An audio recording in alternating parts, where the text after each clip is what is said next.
Right now on Weather Center Live, intense, deadly flooding in Utah. At this hour, search and rescue efforts are still underway to find those missing. We have an update on the flash flood situation. Plus, we're taking a look back at how it all played out. And several fires sweeping through Northern California have caused devastation and are leaving behind a trail of ash. Now families are coming to the realization that there is nothing left of their homes or town. How these destructive wildfires are creating their own weather. We are breaking it all down. Our expert-filled, in-depth coverage starts right now on Weather Center Live.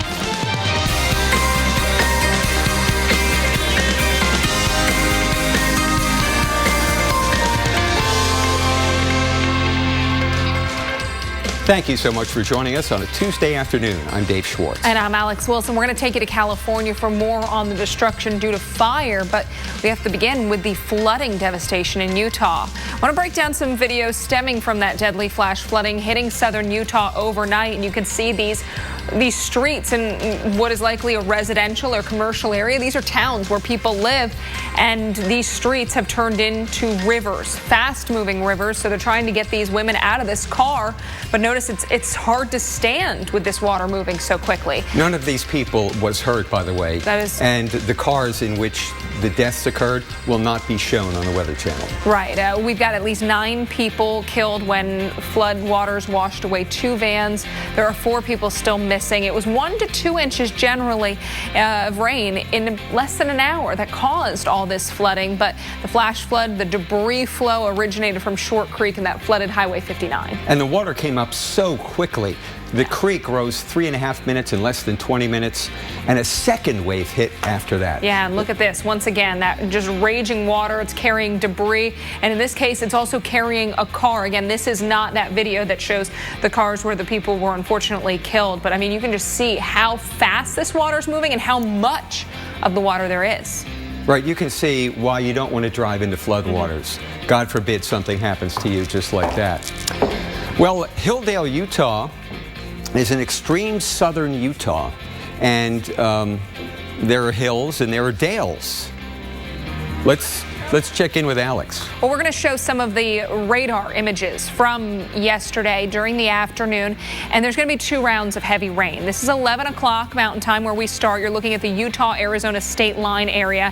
There's that first round around 1 o'clock. Notice some heavy rain showers off towards the north of the Hilldale area, generally moving off towards the northeast. Then we had a second batch during the mid-afternoon, more showers at 5 o'clock. So it wasn't an extended period of rain.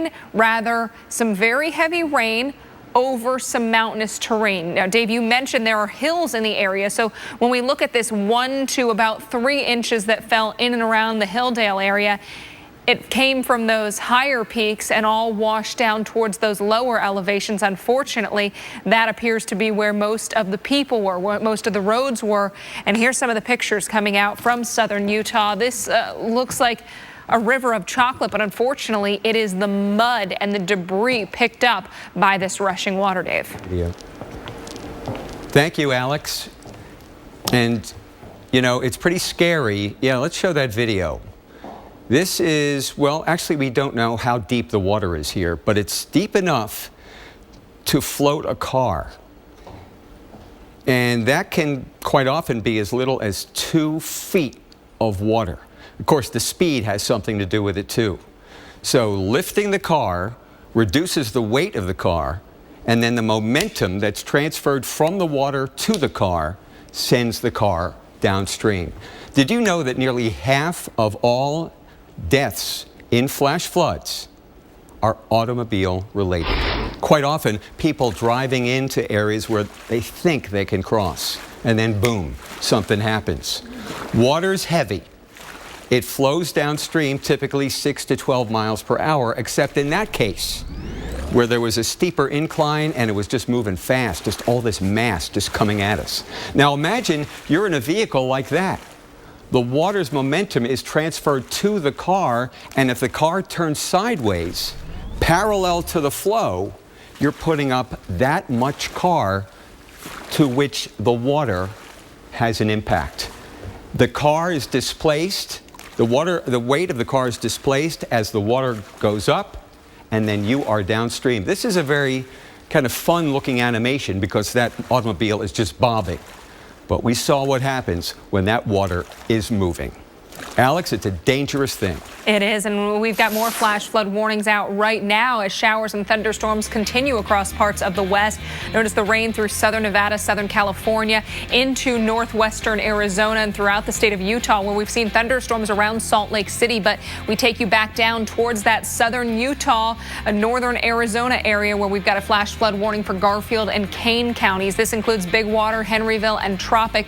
This warning goes until 4:45. Here's the Salt Lake City area where we have flood reports. In Draper, there's street flooding reported from the heavy rain showers that are now generally moving off towards the east. Plenty of lightning strikes with these as well. Rain has made a mess of things around Los Angeles for the morning commute, and it's been a record-setting rainfall day for Los Angeles and for San Diego, where over an inch of rain has come down. We've got rain continuing across parts of northwestern Arizona as well. Here's Nevada, and you can see some of those colors in the rain. So, a pretty picture. It has been beautiful, but unfortunately, when you get that rain coming down in these hilly locations or mountainous terrain, that really does cause problems because all that rain funnels to the low spots and you get that potentially deadly flooding like what we saw yesterday. Here's Southern California, where rain continues, generally off now towards the east of San Diego and Los Angeles. So we're talking even east of Barstow at this point. That should fare better for your late day commute. In Forest Falls, you notice off towards the east of 15, a debris flow reported along Slide Creek. That closed Valley of the Falls Drive, the main road going into Forest Falls. So some problems there, and future radar shows that rain showers, thunderstorms will persist through the remainder of today. Some parts of Nevada and also Utah could see some persistent rain showers. So flash flooding day will still be a possibility as we go through tonight. Thanks, Alex. And up next on Weather Center Live, from extreme flooding to extreme fire. We are taking you to California again, where families are trying to cope with losing everything they own. The more you learn about your insurance, the more gaps you may find. Like how you think you have coverage for this when you only have coverage for this. That's not homework. Talk to farmers and see what gaps could be hiding in your coverage. We are farmers. Bum, bum, bum, bum, bum, bum. Are you sending your kids to school with an allergy medicine that may make them drowsy? Only Children's Claritin provides non-drowsy 24-hour allergy relief. And it's the #1 pediatrician recommended non-drowsy brand. In class and out, your kids can live Claritin Clear. While others pre-form and pre-cook, Boston Market promises to make food good. Like our Parmesan Tuscan rotisserie chicken, made with Italian spices. Back for a limited time. Boston Market, all good. All we need to sell Strongbow Hard Cider is ice. So sorry, Sir Patrick. You're fired. Fired? Yeah, fired. How dare... Strongbow!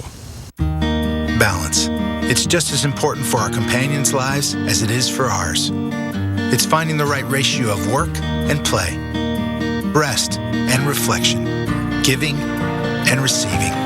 It's why at Petco, we're so selective about the food we offer, like Hill's Ideal Balance, natural ingredients perfectly balanced for your pet's best health. Because when each of us is more balanced, together we're more complete. Petco. What's up with this weather, huh? Today's weather? Well, I'd get things done this morning because we've got some big changes rolling through this afternoon. Jen Delgado, let's show her where these storms are coming from. We'll be seeing some heavy rains this afternoon, possibly causing some flooding downtown. So the kids' soccer practice, well, likely it's going to be a wet one, Sam. That should get you started on your day. So now back to you. Back to me. Sam Champion on the Weather Channel. Weather precise.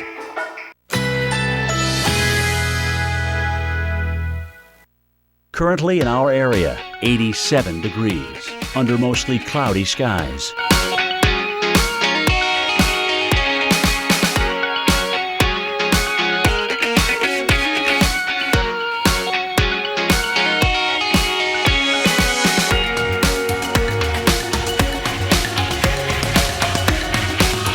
Tonight, variable clouds with scattered thunderstorms. Low 78. Chance of rain 60%.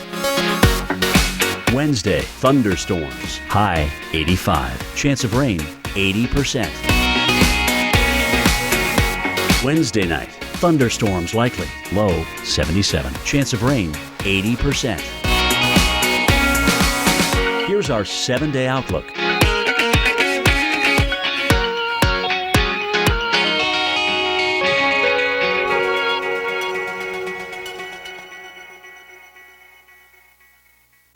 I sure had a lot on my mind when I got out of the hospital after a DVT blood clot. What about my family? My little buddy? And what if this happened again? I was given warfarin in the hospital, but I wondered if this was the right treatment for me. Then my doctor told me about Eliquis. Eliquis treats DVT and PE blood clots and reduces the risk of them happening again. Not only does Eliquis treat DVT and PE blood clots, but Eliquis also had significantly less major bleeding than the standard treatment. Knowing Eliquis had both turned around my thinking. Don't stop Eliquis unless your doctor tells you to. Eliquis can cause serious and in rare cases fatal bleeding. Don't take Eliquis if you have an artificial heart valve or abnormal bleeding. If you had a spinal injection while on Eliquis, call your doctor right away if you have tingling, numbness, or muscle weakness. While taking Eliquis, you may bruise more easily, and it may take longer than usual for bleeding to stop. Seek immediate medical care for sudden signs of bleeding like unusual bruising. Eliquis may increase your bleeding risk if you take certain medicines. Tell your doctor about all planned medical or dental procedures. Eliquis treats DVT and PE blood clots, plus had less major bleeding. Both made switching to Eliquis right for me. Ask your doctor if it's right for you.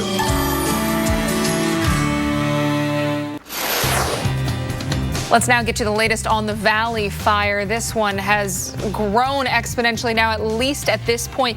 It hasn't grown too much since yesterday. Now over 67,000 acres burned, 15% containment. Yesterday we were at 5%, so they've gotten a little bit better handle. Still a long ways to go. 585 homes have been destroyed with over 9,000 structures threatened. And that's not even the largest fire in California, but certainly more people live near this one. It's been a real problem with homes, apartment complexes, other buildings. I mean, we're looking at what used to be cul-de-sacs in neighborhoods. Nothing now. And people are saying it came up so quickly that all they could do was just, put their wallet in their pocket and hit the road and get out of there. You have time to say, Mom, Dad, pets, get in the car, grab a thing or two, and that's it, because you have no time. And earlier on Weather Center Live, Chris Warren and Kate Parker spoke with one of the victims. This is 14-year-old Sarah Vieira, who lost everything. Well, I was in Fort Bragg when I found out there was a fire at the top of Cobb Mountain. And so we never really thought that it would make it all the way down in the time it did. So when we found out that it was headed down, we packed up our stuff and left. And we raced home, but we couldn't get there in time. So I don't have anything anymore. My house was burned. My brother's house was burned to the ground. And it's just really hard because I just want to go home and I don't have a home to go to. Sarah, we can't imagine what it feels like right now, and having lost everything. Where are you? Where have you gone? Do you have refuge for you and your family? Yeah, we are staying at the Calistoga Fairgrounds, where the evacuation center is. How quickly did this fire? You were saying that you guys were out. You tried to get home to get your belongings, and you couldn't. Exactly how much have you lost? You said your sister you have a brother and a sister, you said? Yeah, I have my mom, my dad, my little sister, and me. We were all headed to Fort Bragg for the football game. And within, I wouldn't even say 3 hours, the fire was down the mountain and taken everything from us. We have whatever we took with us on our trip. So, I have 2 pairs of pants and 2 shirts, and that's it. Sarah, we are so sorry for what you are going through right now. What are you hoping for? What's your best case scenario now going forward after this tremendous loss that we can't even imagine? Maybe just rebuilding as a community, just rebuilding our lives and our homes, and I don't know, just like, surviving. Like, it's hard to, like, go through this, but our community is really strong, and I know we'll get through it together. Yeah, that is hard. Yeah. You know, she's 14. Right. You remember how stressors were like big deals when you were 14 years old. Absolutely. So this is now, a family. I would imagine, the parents they're thinking of things they've lost. This teenager, she said her brother's home also burned. So, yeah. I mean, it's a family really starting from scratch. And that's the fire near Middletown, California. There are more in the Sierra and a lot more in the Pacific Northwest. Yeah, notice we've got the cloud cover, so the humidity up a little bit. We've seen some rain showers, but winds, they've really been the problem for firefighters as far as allowing it to spread a little bit unpredictably at times and making it difficult to get a handle on. They'll diminish tonight, and tomorrow will be kind of partly cloudy here. There's a look, there's the devastation. I mean, that's what she was talking about. Looks like a ghost town. I mean, nothing left but the skeletons of these cars. We'll be right back on Weather Center Live. Stay with us. Take a look at these barbecue trophies. Best cracked pepper sauce. Most ribs eaten while calf roping. Yep. Greatness deserves recognition. You got any trophies, cowboy? Well, there's this one. Best insurance mobile app. Yeah, 2 years in a row. Well, Alvin, does that thing just follow you around? Like a little puppy. The award-winning Geico app. Download it today. At Intel, they make technology that gives you the power of a PC and fun of a tablet. I could turn it into a tablet and do my spreadsheets? I said fun of a tablet? Exactly. Upgrade to a 2-in-1 with Intel Inside. 10 years ago, we were united by the tragedies of Hurricanes Katrina and Rita. Today, we are united by hope. Citgo helped those in need then, and in the decades since, we've heightened our social responsibility efforts to further improve people's lives. Since 2014, to commemorate the hurricanes that brought us together, Citgo has pledged nearly $2 million to continue restoration along the Gulf Coast. Visit CitgoCaringForOurCoast.com. Citgo, fueling good.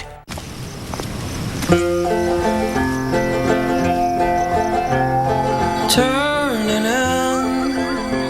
the grain again, the bells begin to chime. Time, she says, there's no turning back. You can pass down a Subaru Forester. She's all yours, but you get to keep the memories.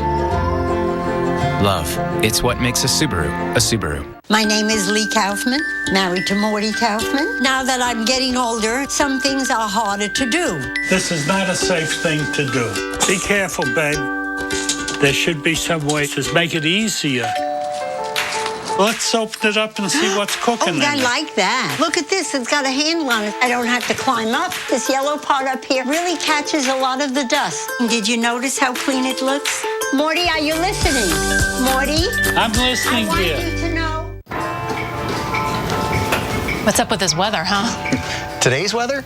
Well, I'd get things done this morning because we've got some big changes rolling through this afternoon. Jim Cantori has that. Sam, this is fascinating. Rapidly rising warm, moist air creating this huge cumulonimbus cloud. Oftentimes, the results can be electrifying. Back to you, Sam. Great job, Jim. That should get you started on your day. So now, back to you.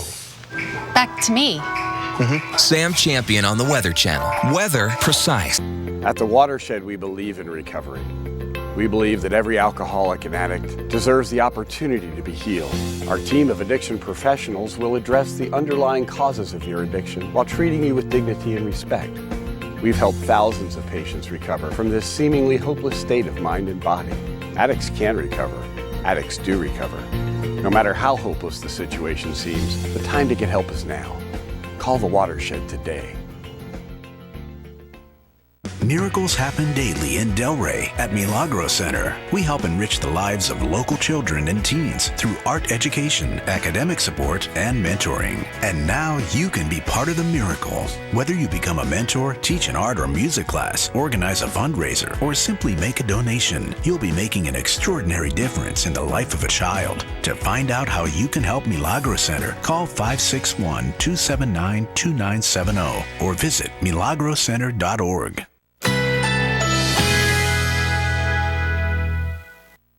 Currently in our area, 86 degrees under mostly cloudy skies.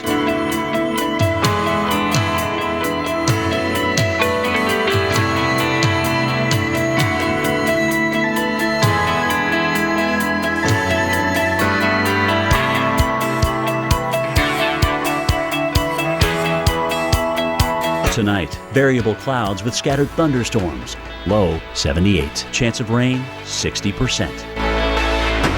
Wednesday, thunderstorms likely. High 85. Rainfall may reach 1 inch. Wednesday night, thunderstorms likely. Low 77. Chance of rain 80%. Here's our 7-day outlook.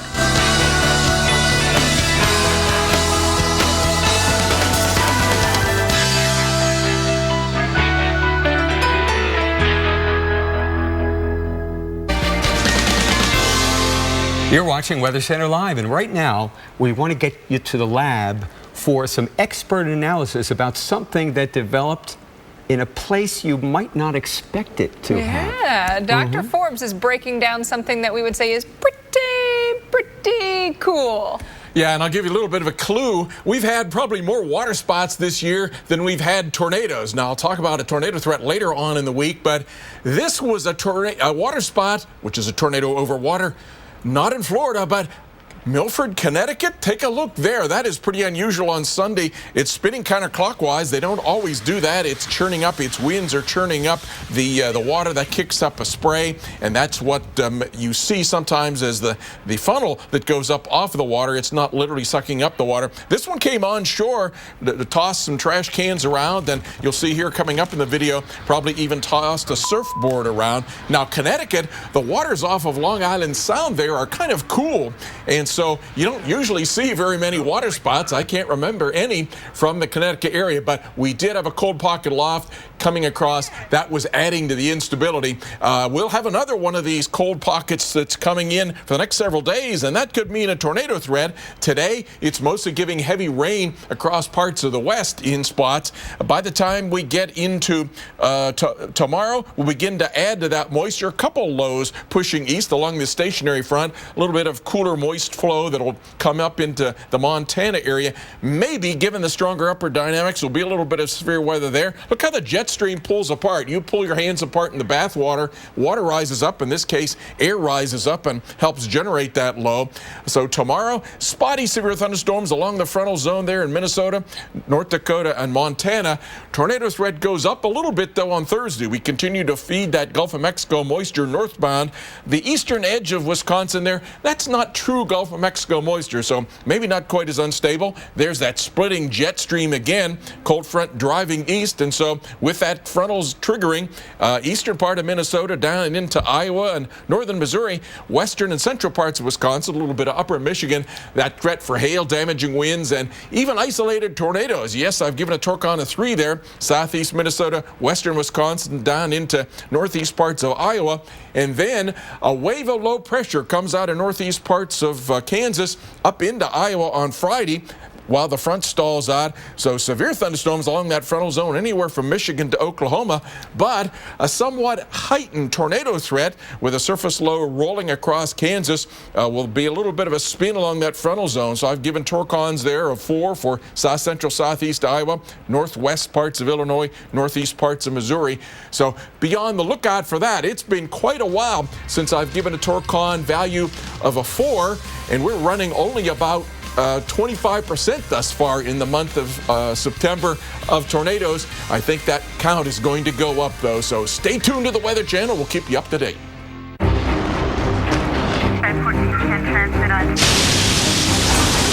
Andrew, Rita, Sandy. Meet Chris, Jackie, Joe. Minor damage or major disaster. When you need us most, we're there. State Farm. We're a force of nature, too. When your windshield needs fixed, trust Safelite. For these parents, driving around was the only way to get their baby to sleep. So when their windshield got cracked, we can't drive this car. They wanted it fixed right.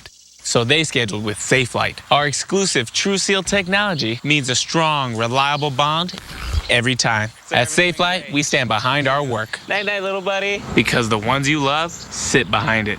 That's another Safelite advantage. Safelite repair, Safelite replace. If you have moderate to severe plaque psoriasis, isn't it time to let the real you shine through? Introducing Otezla, a Premolast. Otezla is not an injection or a cream. It's a pill that treats plaque psoriasis differently. Some people who took Otezla saw 75% clearer skin after 4 months. And Otezla's prescribing information has no requirement for routine lab monitoring. Don't take Otezla if you are allergic to any of its ingredients. Otezla may increase the risk of depression. Tell your doctor if you have a history of depression or suicidal thoughts, or if these feelings develop. Some people taking Otezla reported weight loss. Your doctor should monitor your weight and may stop treatment. Side effects may include diarrhea, nausea, upper respiratory tract infection, and headache. Tell your doctor about all the medicines you take and if you're pregnant or planning to be. Ask your doctor about Otezla today. Otezla. Show more of you. Feel a spark of emotion light up every inch of you. Feel warm inside. Feel our big, beautiful new candle. Feel Glade. SC Johnson. All we need to sell Strongbow Hard Cider is ice. So sorry, Sir Patrick. You're fired. Fired? Yeah, fired. How dare... Strongbow! Are you sending your kids to school with an allergy medicine that may make them drowsy?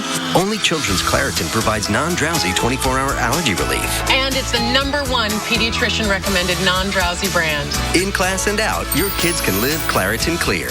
I thought you said you were going to test drive this Buick first. I am test driving it for 24 hours. Where's the salesperson? At the dealership. Nice Buick. I guess the test drive last night went well. Actually, I'm still on it. You know we're test driving this Buick for 24 hours, right? Yeah. So what are you doing? Test washing it. Okay, well, let me know when you're done. I'm going to take it test shopping.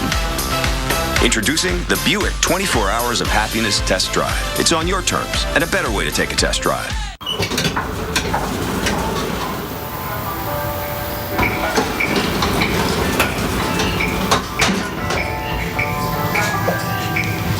What's up with this weather, huh? Today's weather? Well, I'd get things done this morning because we've got some big changes rolling through this afternoon. Jen Delgado, let's show her where these storms are coming from. We'll be seeing some heavy rains this afternoon, possibly causing some flooding downtown. So the kids' soccer practice, well, likely it's going to be a wet one, Sam. Thanks, Jen. Now you're probably wondering if there's going to be severe weather today. Jim Cantori has that. Sam, this is fascinating.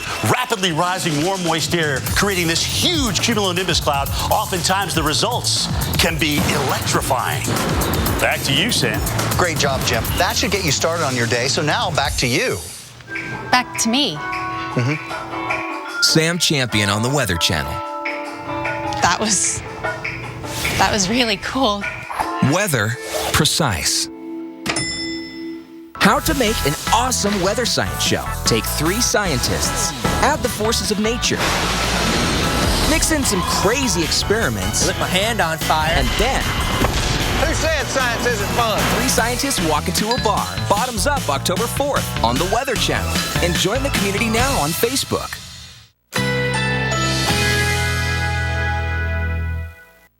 Currently in our area, 86 degrees under mostly cloudy skies.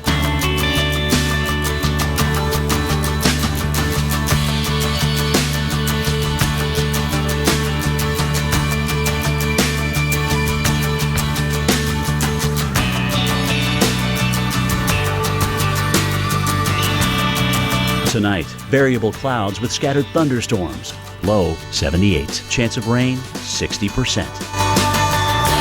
Wednesday, thunderstorms likely. High 85. Rainfall may reach 1 inch. Wednesday night, thunderstorms likely. Low 77. Chance of rain 80%. Here's our 7-day outlook.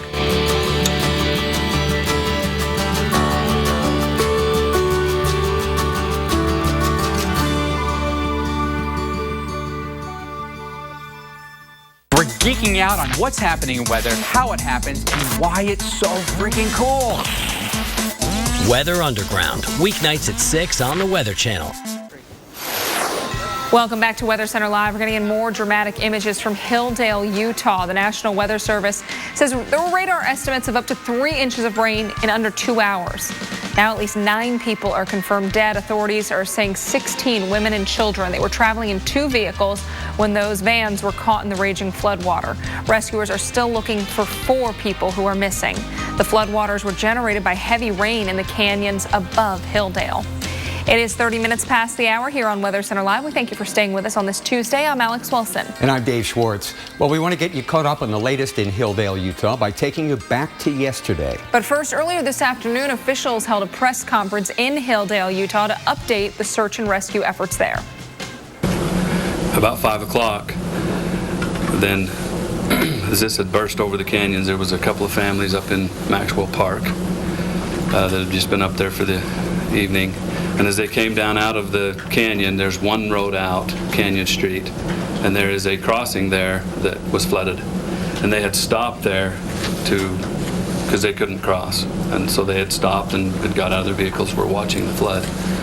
Unbeknownst to them, a flash flood had developed up in the canyon, and it came rushing down, and it actually came around behind the vehicles and engulfed the vehicles and washed them down into the creek bed. Yes, you can see just how quickly this situation developed. When we talk about the topography of Hilldale, Utah, you heard him mention those canyons, and there's that one road out of the canyons where these people were traveling. And there's a look at some of those. So you notice these areas where we've got high elevation to low elevation. When you have that rain coming down that hard, it's all going to rush down to those low spots, and that allows that water to pick up speed. All of it's funneling. It's moving very quickly, and unfortunately, that is exactly what happened on these streets that many people were traveling on yesterday afternoon, including these 2 vans that were full of people. And Dave, we're watching for more rain across the west today, more flash flood warnings actually currently in play. That's right, Alex. It is raining in Hilldale and in Colorado City across the border right now. Flash flood warnings have been issued for the same communities where flooding took place yesterday, in part because the search and rescue continues down there by the river. And as you can see, more rain's on the way, ×2 at least. So there's the potential for more flooding here. That includes Hilldale, and it also includes Colorado City across the border. Meanwhile, further east in Garfield and Kane counties and parts of northern Arizona's Coconino County, a flash flood warning is in effect. Big Water is a city, how appropriate, Henryville and Tropic, and the Paria River runs right through here. The National Weather Service has just gotten word that some of their river gauges show a rapid rise. So they have issued the warning for this extension of the Paria River here in northeast Arizona. Here's our tropical feed. This is the stuff that did the dastardly deed in Los Angeles this morning. Put down almost 2 inches of rain at the airport, blowing the old record away by a factor of 40. If you can imagine that. The old record today in San Diego was 0.05 of an inch. We've had over an inch. Flooding, obviously, of the Pacific Coast Highway. There have been reports of flooding up here in the mountains in Southern California. And boy, it's the same kind of situation. Flood, flood, flood. Forest Falls Road. It's the only road in to the Valley of the Falls, and that has been reported flooding because the creek that runs next to it has overflowed its banks. So this is serious stuff. You know, and this is not happening in the middle of a city where everybody can see you. This is in some remote areas, so you've got to be doubly careful here. Now, showers generally will diminish tonight in Arizona and California. There is another strong impulse moving in through the northern Rockies. So here in Salt Lake City, where we've had reports of some flooding in Tooele County, there's the chance for showers tonight, then again tomorrow. So you guys in the Great Salt Lake Valley, be very careful. Tomorrow, sun comes out. Vegas, Phoenix, Los Angeles, and San Diego. The focal point the next couple of days will be the Pacific Northwest, Portland included, into the northern Rockies, where there'll be some high-level mountain snows. Alex, back to you.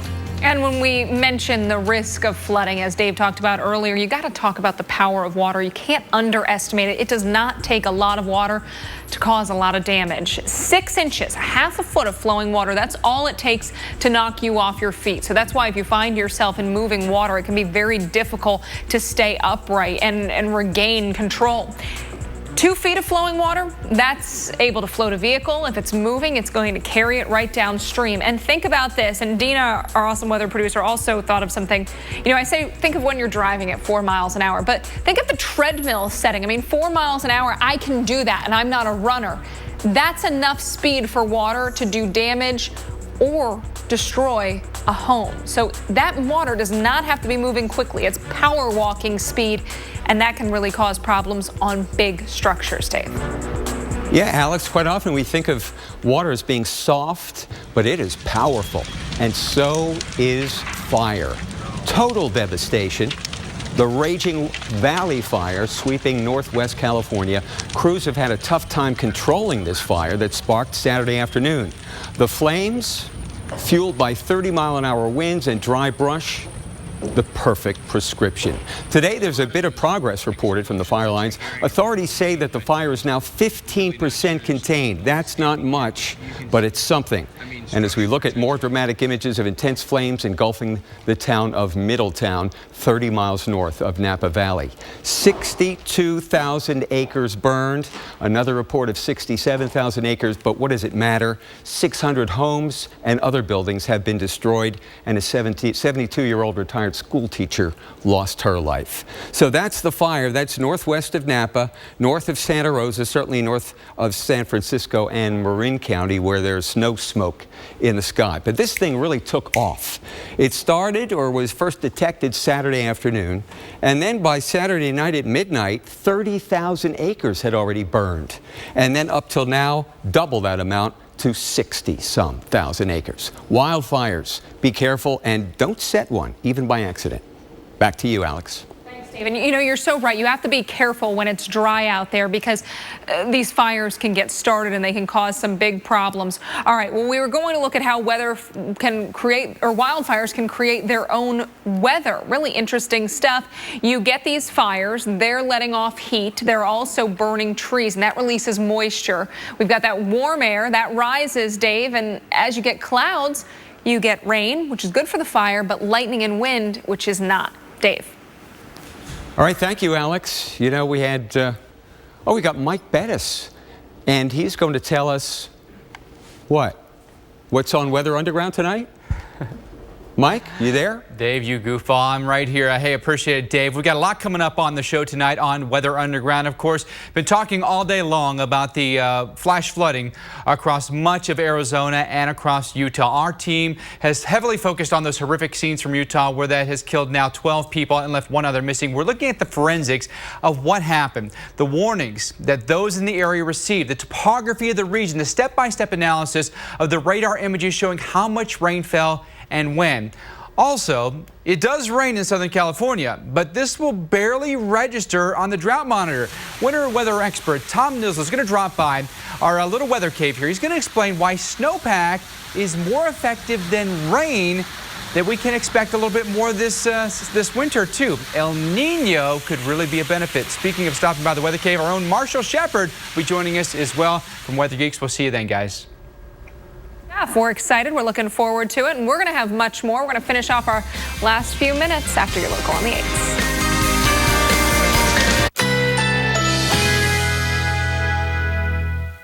Currently in our area, 85 degrees under mostly cloudy skies.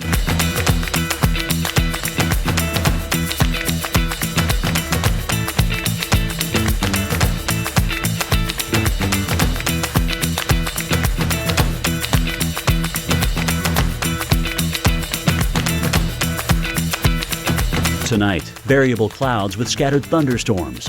Low 78. Chance of rain 60%. Wednesday, thunderstorms likely. High 85. Rainfall may reach 1 inch.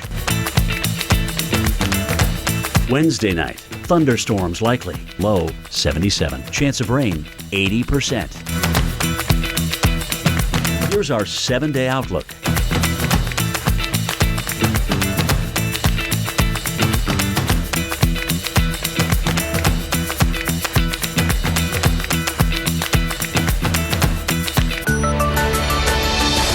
we've noticed some ads created by these two birds inviting you to stay away from the streak-free shine of Windex. Well, dear Windex users, these ads are false. Clean glass is better than dirty glass. Don't stand for dirty. Use Windex. The more you learn about your insurance, the more gaps you may find. Like how you think you have coverage for this when you only have coverage for this. That's not homework. Talk to farmers and see what gaps could be hiding in your coverage. We are farmers. Bum, bum, bum, bum, bum, bum. Mary gets her bounce on. Wow, Mary is like every mom from the neighborhood here. Look at them, all judgy. See, you are looking good. Using Bounce dryer sheets is paying off. Your clothes have fewer wrinkles, and Static Cling ain't bringing you down. Oh, and look, it's that Miss Brooke thinks she's all that in a bag of chips. Good thing you brought your A game. Your A game. Bounce, the 4-in-1 dryer sheet. Get your bounce on.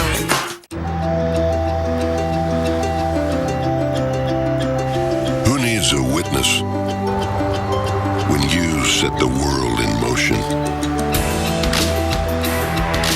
The Ram ProMaster van, and introducing the all-new Ram ProMaster City, purpose-built to help you run the town. Ram. While others pre-form and pre-cook, Boston Market promises to make food good. Like our Parmesan Tuscan rotisserie chicken, made with Italian spices. Back for a limited time. Boston Market. All good. This moment is perfect in every way. Just like my kid. Gooey, flaky, happy. Toaster strudel. Now with more icing. All we need to sell Strongbow Hard Cider is ice. So sorry, Sir Patrick. You're fired. Fired? Yeah, fired. How dare... Strongbow! Americans, 83% try to eat healthy, yet up to 90% fall short in getting key nutrients from food alone. Let's do more. Add one-a-day women's gummies, complete with key nutrients we may need, plus it supports bone health with calcium and vitamin D. One-a-day Vitacraves gummies. Not so long ago, on a street just around the corner, Dad. the force was strong between father and son. You got it? What are you doing, buddy? It's my Ewok Happy Dance. Of course it is. Today, Hello. Hey, Daddy. it is passed on to a new generation. You got it? Ewok dance? Yeah. And the circle is now complete. Walmart has always been the best place in the galaxy to get everyday low prices on Star Wars. Good morning. Morning.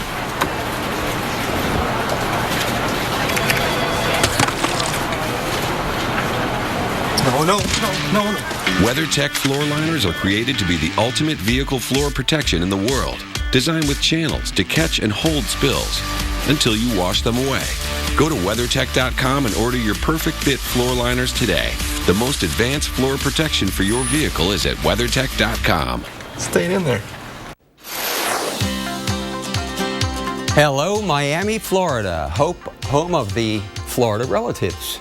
We've got a solid overcast at 25,000 feet. Otherwise, those lower hanging cumulus clouds. We haven't had much in the way of rain. It's 87 degrees, but a very muggy 87 degrees. We've had the water temperatures are above average, so it's been more humid here in Florida the last, 6 or 8 weeks? Dew point temperatures mid to upper 70s. Look at the showers, and also take a look at this little area of spin right in here. Pressures are lower in the eastern Gulf of Mexico than they are in the western Gulf of Mexico. And we'll have to keep our eyes focused on that area for the rest of the week. At the very least, we're going to have radar images that look like this here in Florida. A lot of rain from Melbourne up to Daytona and now up to St. Augustine. And we've had some scattered showers from Sebring now racing toward Tampa. No severe weather, just some downpours, a little bit of lightning, and this area to be monitored for perhaps low pressure development later on this week. Florida is the only state east of the Mississippi River where rain is falling right now. The only state. That cold front dropped into Florida and stalled and it's now the focal point for more rain. More of it will be falling in the afternoon than in the mornings. And once again, this area in the eastern Gulf will be monitored for potential development. Now let's head up to the north, where temperatures are rebounding to like summertime levels. Alex? Oh yeah, Dave. Folks in New Jersey, they're still holding on to summer. At North Wildwood Beach yesterday, it was sunny, mainly clear skies, and those temperatures have been working their way back up after that fall-like weekend. Yesterday, the high about 77 degrees, and the warming trend continues today because we're back into the 80s. So let's see what we've got headed your way over the next few days. What do you say? Above average temps going to be the theme here. Right now we're in the low 80s from Bangor all the way down towards Washington, D.C. 73 in Watertown, 79 in Pittsburgh. That dew point, that measure of moisture in the air, still pretty comfortable in many spots. Upper 40s for New York and Pittsburgh. And when it's in the 40s, that's that dry, crisp air. 51 in D.C., not bad. Now, mid 50s, low 60s, that's when the dew points or that moisture becomes a little more noticeable, especially at that 61-degree mark that you have in Watertown. Warm flow working into the area as we've got large high pressure taking over. So that trough out of here, that dip in the jet stream, and that's going to allow those temperatures to work their way to 5 to 15 degrees above average, particularly for the Northeast, mainly New England. Here's tomorrow's highs, 17 degrees above average in Burlington at 85. We're at 87 in New York. That's 12 degrees above average. And Dave, they're there again in the Big Apple on Thursday. That's right, and we've had it for the past couple of days here in, say, Minneapolis. Today's high is our current temperature, 86. Our average high is 72. So we're 14 degrees above average. But the record for this state in Minneapolis, what do you think the record would be for this state? September 15th now in Minneapolis. 98 degrees is the correct answer. So we're way above average, but we're not setting any records. Chicago 82. By the way, the winds, whew, they have been firing up. Here in Minneapolis, up to 35 miles per hour. There's a cold front just to the west, so Mother Nature's doing the tighten up. The pressure gradient is tightening up. So windy and warm. That's the story up the upper Mississippi River Valley into the western Great Lakes on Thursday. Highs back in the upper 80s, then mid-80s Chicago, mid-80s Indianapolis, 83 degrees in Cleveland. So we'll be warm while the Northeast is getting warm. And then here's the cold front, right? Minneapolis, we go from 86 today, 66 on Friday. Alex, back to you. All right, Dave, let's take a look at your 7-day forecast. Now let you know what you're in store for as we work our way through the second half of the weekend. Tomorrow, more showers around Florida. Also out west, could even get a few stronger storms into parts of the Dakotas or eastern Montana. By Thursday, that severe threat going to work into Minnesota and Wisconsin and Iowa. So these are the states to watch. Still have that wet weather, that high elevation snowfall into parts of the west. And we're still, of course, dealing with the rain down in Florida and the parts of the southeast. Still warm for the Northeast. Boston at 84, New York at 87. On Friday, that severe risk zone will be in parts of the Midwest and the Plains. 97 dry for Dallas. Same for Phoenix, Arizona. We start your weekend with rain from the Great Lakes back into West Texas and southern Arizona. Also, still have those rain showers through parts of Florida. Dry out west through much of the weekend. That includes Los Angeles, where highs on Sunday are going to be around 90 degrees. 79 for Billings, 80 in Denver, 101 in Phoenix, upper 60s though for Chicago. By next Monday, we've got rain from Texas into parts of West Virginia. And then on Tuesday, we'll watch the East Coast for rain showers. Out west, generally dry. 68 for Seattle, 75 in San Francisco. Your tropical updates up next. He's so cute. What should we name him? New pet? Get Scrubbing Bubbles. Kill 99.9% of germs and destroy grime with Scrubbing Bubbles for 100% problem solved. Make a wish! Who wants cake? She does. Get your flu shot at Rite Aid today because your coworkers didn't. What's up with this weather, huh? Today's weather? Well, I'd get things done this morning because we've got some big changes rolling through this afternoon. Jen Delgado, let's show her where these storms are coming from. We'll be seeing some heavy rains this afternoon, possibly causing some flooding downtown. So the kids' soccer practice? Well, likely it's going to be a wet one, Sam. That should get you started on your day. So now back to you. Back to me. Sam Champion on the Weather Channel. Weather precise.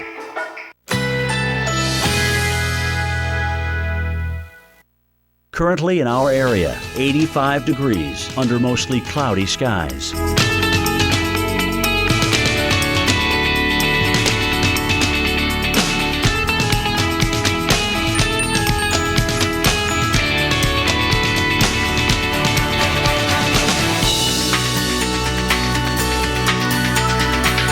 Tonight, variable clouds with scattered thunderstorms.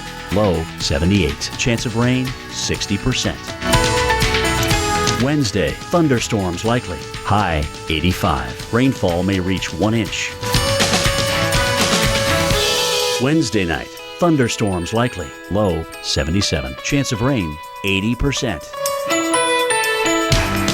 Here's our 7-day outlook.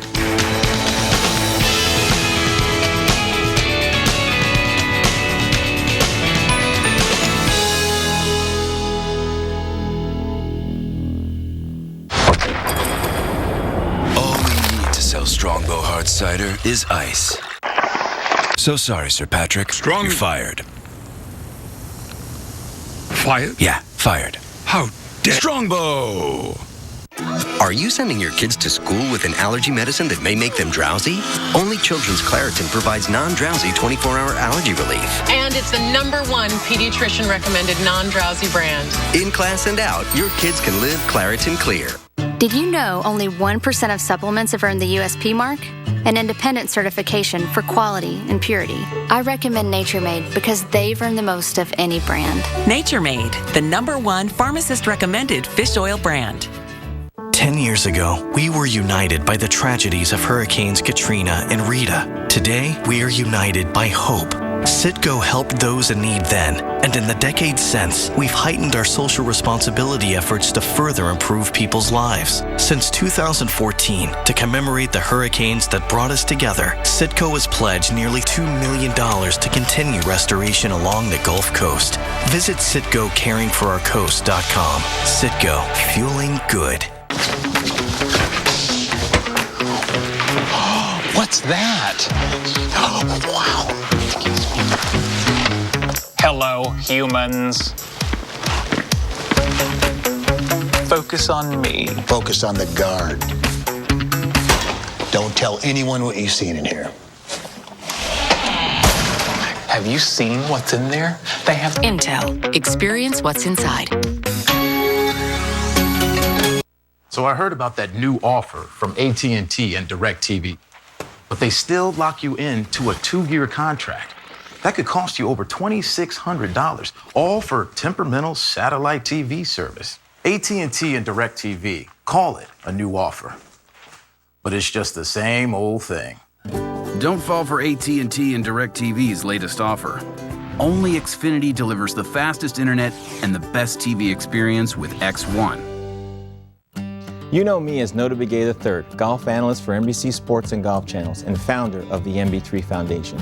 But my favorite title is Champion for Kids' Health. I'm living my dream, and I want to make that possible for all children. We must give kids what they need to become teachers, artists, doctors, even golfers. But dreams can get lost if our kids aren't healthy. And right now in our country, 1 in 3 kids are obese. We must do better. Join me. Help all kids live healthy now so they can build healthy futures. We're geeking out on what's happening in weather, how it happens, and why it's so freaking cool. Weather Underground, weeknights at 6 on the Weather Channel. Well, former tropical storm Vamco is soaking Southeast Asia with some locally heavy rain. You can see the strong winds blowing this pedestrian around on a sidewalk in Vietnam. Wind gusts as high as 45 miles per hour have been reported there. In parts of Vietnam, we've already seen up to 8 inches of rain. We'll probably see some flooding, potentially landslides from this system as it moves west into the mountainous regions. So that's going to be moving towards Thailand and Cambodia later today. What a weird looking shot. I mean, it looks like a body of water behind that guy, and then you see a car go by. Right. It was weird. Hey, 53 past the hour on Weather Center Live. We want to check in now with senior hurricane specialist Brian Norcross. He is in the lab tracking what's happening in the tropics. All right, Dave and Alex, we've got kind of a lot of stuff going on, but it's all kind of weird because it's the remnants interacting with the jet stream, and that's what's causing the problems. The kind of normal systems are not really bothering anybody. All right, here's the way it looks across the board here. A couple of these we can eliminate. One is here, an invest in the Pacific is going to stay offshore, we think, and not be a factor.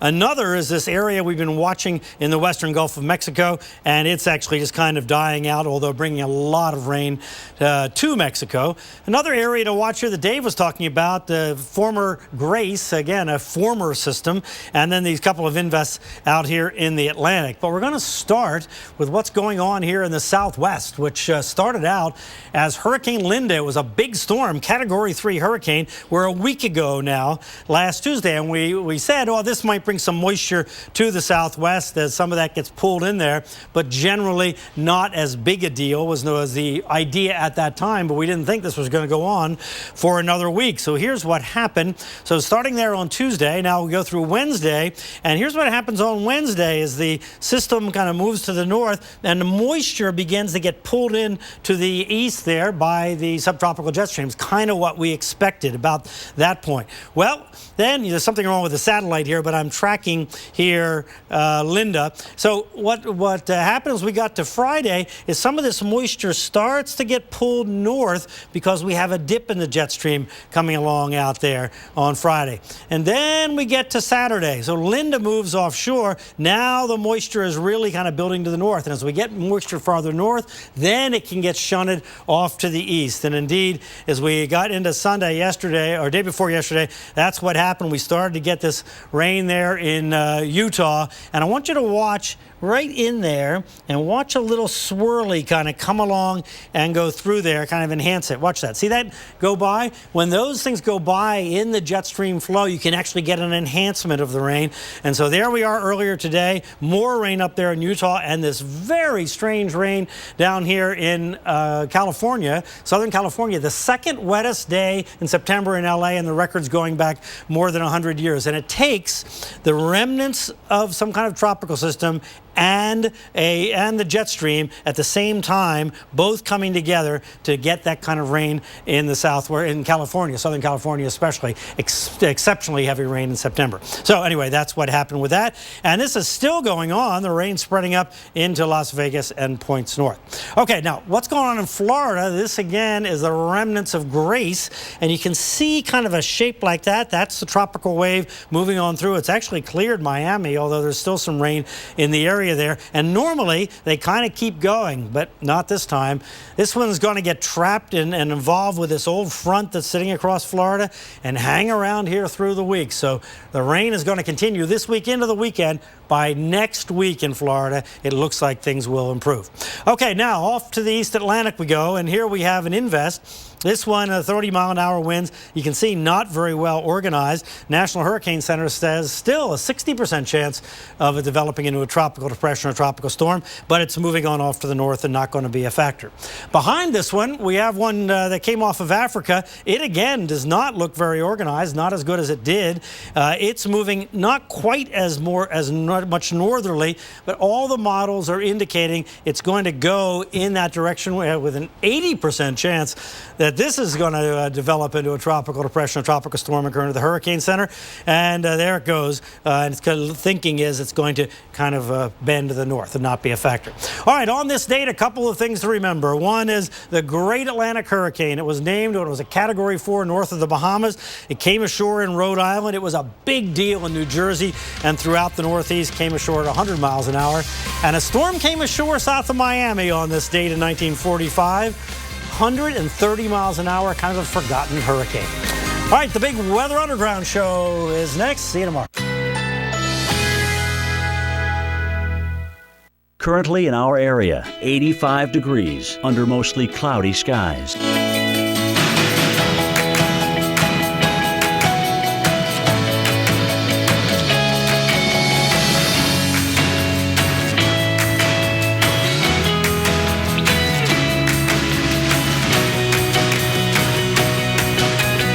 Tonight, variable clouds with scattered thunderstorms. low 78. Chance of rain 60%. Wednesday, thunderstorms likely, high 85. Rainfall may reach 1 inch. Wednesday night, thunderstorms likely, low 77. Chance of rain 80%. Here's our 7-day outlook.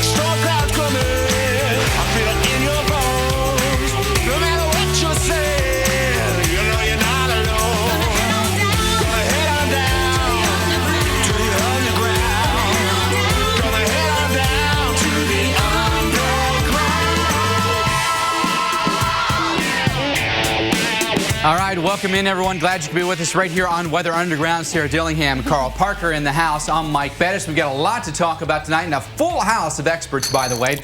Let's first show you what is on tap, including wall of water, storm punch, snow cone, and our weather wildcard where you choose the weather topic. First up, wall of water. Deadly flash flooding takes 12 lives in Utah. How it happened and the emergency communication needed for these fast developing weather events. Also tonight, storm punch. Thunderstorms will threaten the rest of the week. Dr. Greg Forbes is here to show us how many cities need to be on alert for a storm punch. And snow cone. Rain has come to Southern California, but it's a drop in the bucket when it comes to drought relief. Tom Nizzle's here to show you why it's not rain but snow that is so important and the vital role El Nino could play this winter. First things first, introducing you to Sarah Dillingham, our expert weather producer and storm specialist. Boy, the rain across the West has been the big story the last day. It really has, and the West is that area that we talk about all the time that desperately needs that rainfall, and some areas have gotten it, and unfortunately way too much. So we take a look at our Weather Underground storm map here. You could just see the broad scale of shower and thunderstorm activity, and unfortunately we already have additional flash flood warnings in the same areas that saw that devastating flash flooding.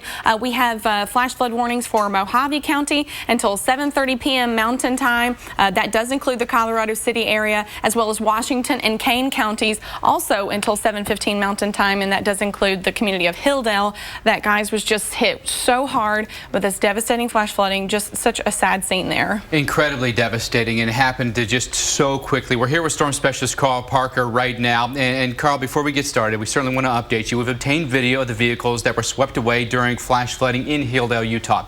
I want to warn you that some of you might find it very disturbing. Since 12 people were killed, one other person is now missing. The vehicles were stopped on a gravel road beside Short Creek. The flood waters are rising. The vehicles were swept away by what residents describe as a big wall of water. A flash flood warning had been issued for the area Monday afternoon. There were 2 waves of flooding. The creek rose almost 3.5 feet in 20 minutes, followed by a 5.5-foot rise about 90 minutes later. This is the deadliest single flash flood on record in Utah, and obviously very disturbing to watch, knowing that there were people inside that vehicle at the time, Carl. But when you look at the meteorology behind it, the topography behind it, a lot of things were at play here to cause this. Yeah, you know, and this really illustrates the problem that we face coming up this winter across a lot of the West, in that we need the rain. We've got a terrible drought that's ongoing, so El Nino is going to help out with that, but it's also going to bring us a lot of flash flooding. That's one thing that we see a lot of in mountainous terrain, and that's going to be a huge worry. And the last time we had a strong El Nino, we had a good $600 million worth of damage from flooding in California. So that's certainly going to be something that will weigh heavily on our minds. So here's a look at the radar recap. This is how all of this played out yesterday. And we saw this first storm coming in the early afternoon at Mountain Time there into Hilldale and in these mountains just north. These mountains, by the way, as high as 7,000 feet. So you've got a lot of terrain, and it comes down real quickly as you get down into Hilldale Scottsdale and Colorado City, a good 4,000 feet. Then a second round of storms came in at 3:30. So already we're starting to fill those dry washes, those arroyos, and then you've got this second round of storms moving in after that, and that is when we saw that really big wave of flash flooding that occurred with that second round. So here is a look at the stream gauge from the Short Creek. This is the creek that had the flooding, and again, it's usually a dry wash. There's usually not water Nothing in it. Yeah. Exactly. So, and this is the definition. I mean, this is the very definition of a flash flood. This is how a flash flood works. You see, we quickly came up. That was the first rise right there. And apparently part of what happened is that people came to watch the flooding.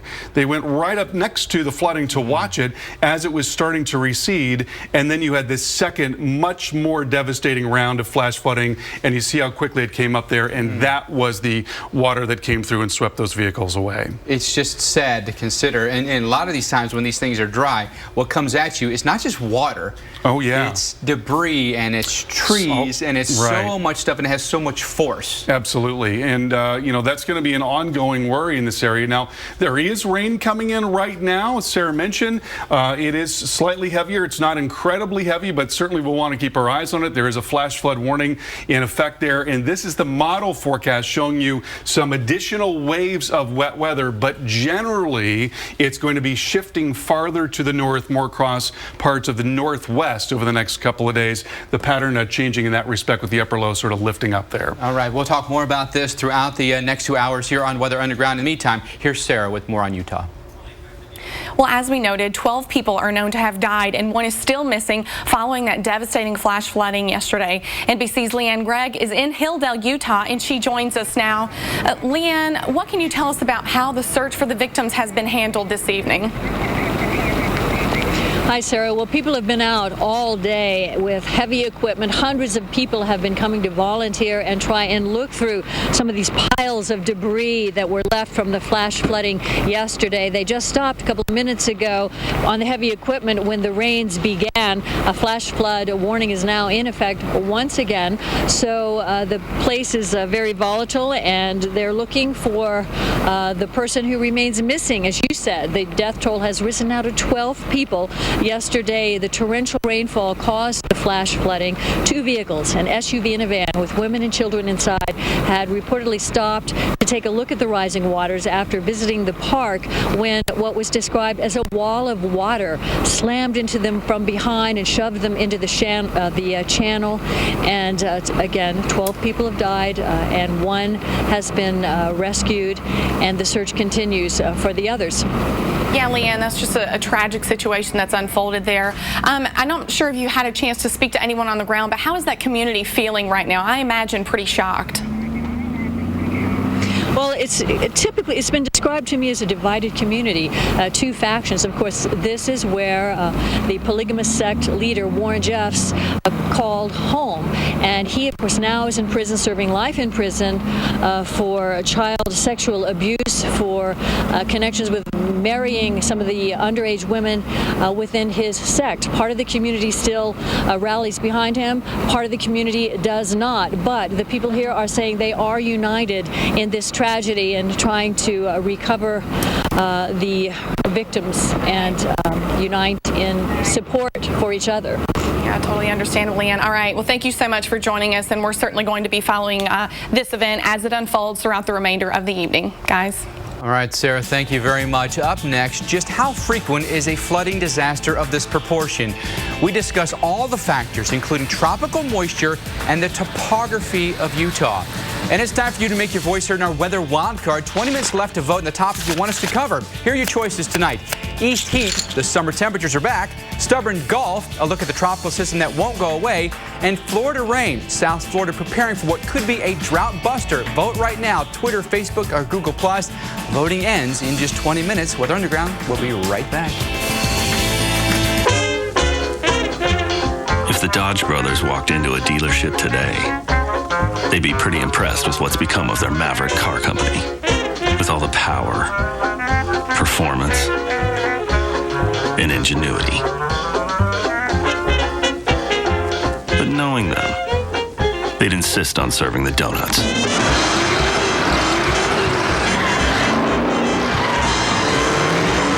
Get yours before they're history.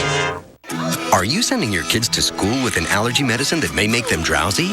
Only Children's Claritin provides non-drowsy 24-hour allergy relief. And it's the #1 pediatrician recommended non-drowsy brand. In class and out, your kids can live Claritin Clear. When your windshield needs fixed, trust Safelite. For these parents, driving around was the only way to get their baby to sleep. So when their windshield got cracked, we can't drive this car. They wanted it fixed right. So they scheduled with Safelite. Our exclusive True Seal technology means a strong, reliable bond every time. At Safelite, we stand behind our work. Night-night, little buddy. Because the ones you love sit behind it. That's another Safelite advantage. Safelite repair, Safelite replace. While others pre-form and pre-cook, Boston Market promises to make food good. Like our Parmesan Tuscan rotisserie chicken, made with Italian spices. Back for a limited time. Boston Market, all good. Introducing Ancestry DNA. A simple, affordable DNA test that lets you travel up to 1,000 years into the past and discover not just who, but where you came from. All to help answer, once and for all, what it is that makes you, you. To learn your ethnic origins, order your DNA kit now at AncestryDNA.com. The more you learn about your insurance, the more gaps you may find. Like how you think you have coverage for this when you only have coverage for this. That's not homework. Talk to farmers and see what gaps could be hiding in your coverage. We are farmers. Bum, bum, bum, bum, bum, bum. When is your flu shot more than a flu shot? When it helps give a life-saving vaccine to a child in need in a developing country. Thanks to customers like you, Walgreens' Get a Shot, Give a Shot program has helped provide 7 million vaccines. Make your flu shot make a world of difference. Walgreens, at the corner of happy and healthy. What's up with this weather, huh? Today's weather? Well, I'd get things done this morning because we've got some big changes rolling through this afternoon. Jim Cantori has that. Sam, this is fascinating. Rapidly rising warm, moist air creating this huge cumulonimbus cloud. Oftentimes, the results can be electrifying. Back to you, Sam. Great job, Jim. That should get you started on your day. So now, back to you. Back to me. Sam Champion on the Weather Channel. Weather Precise.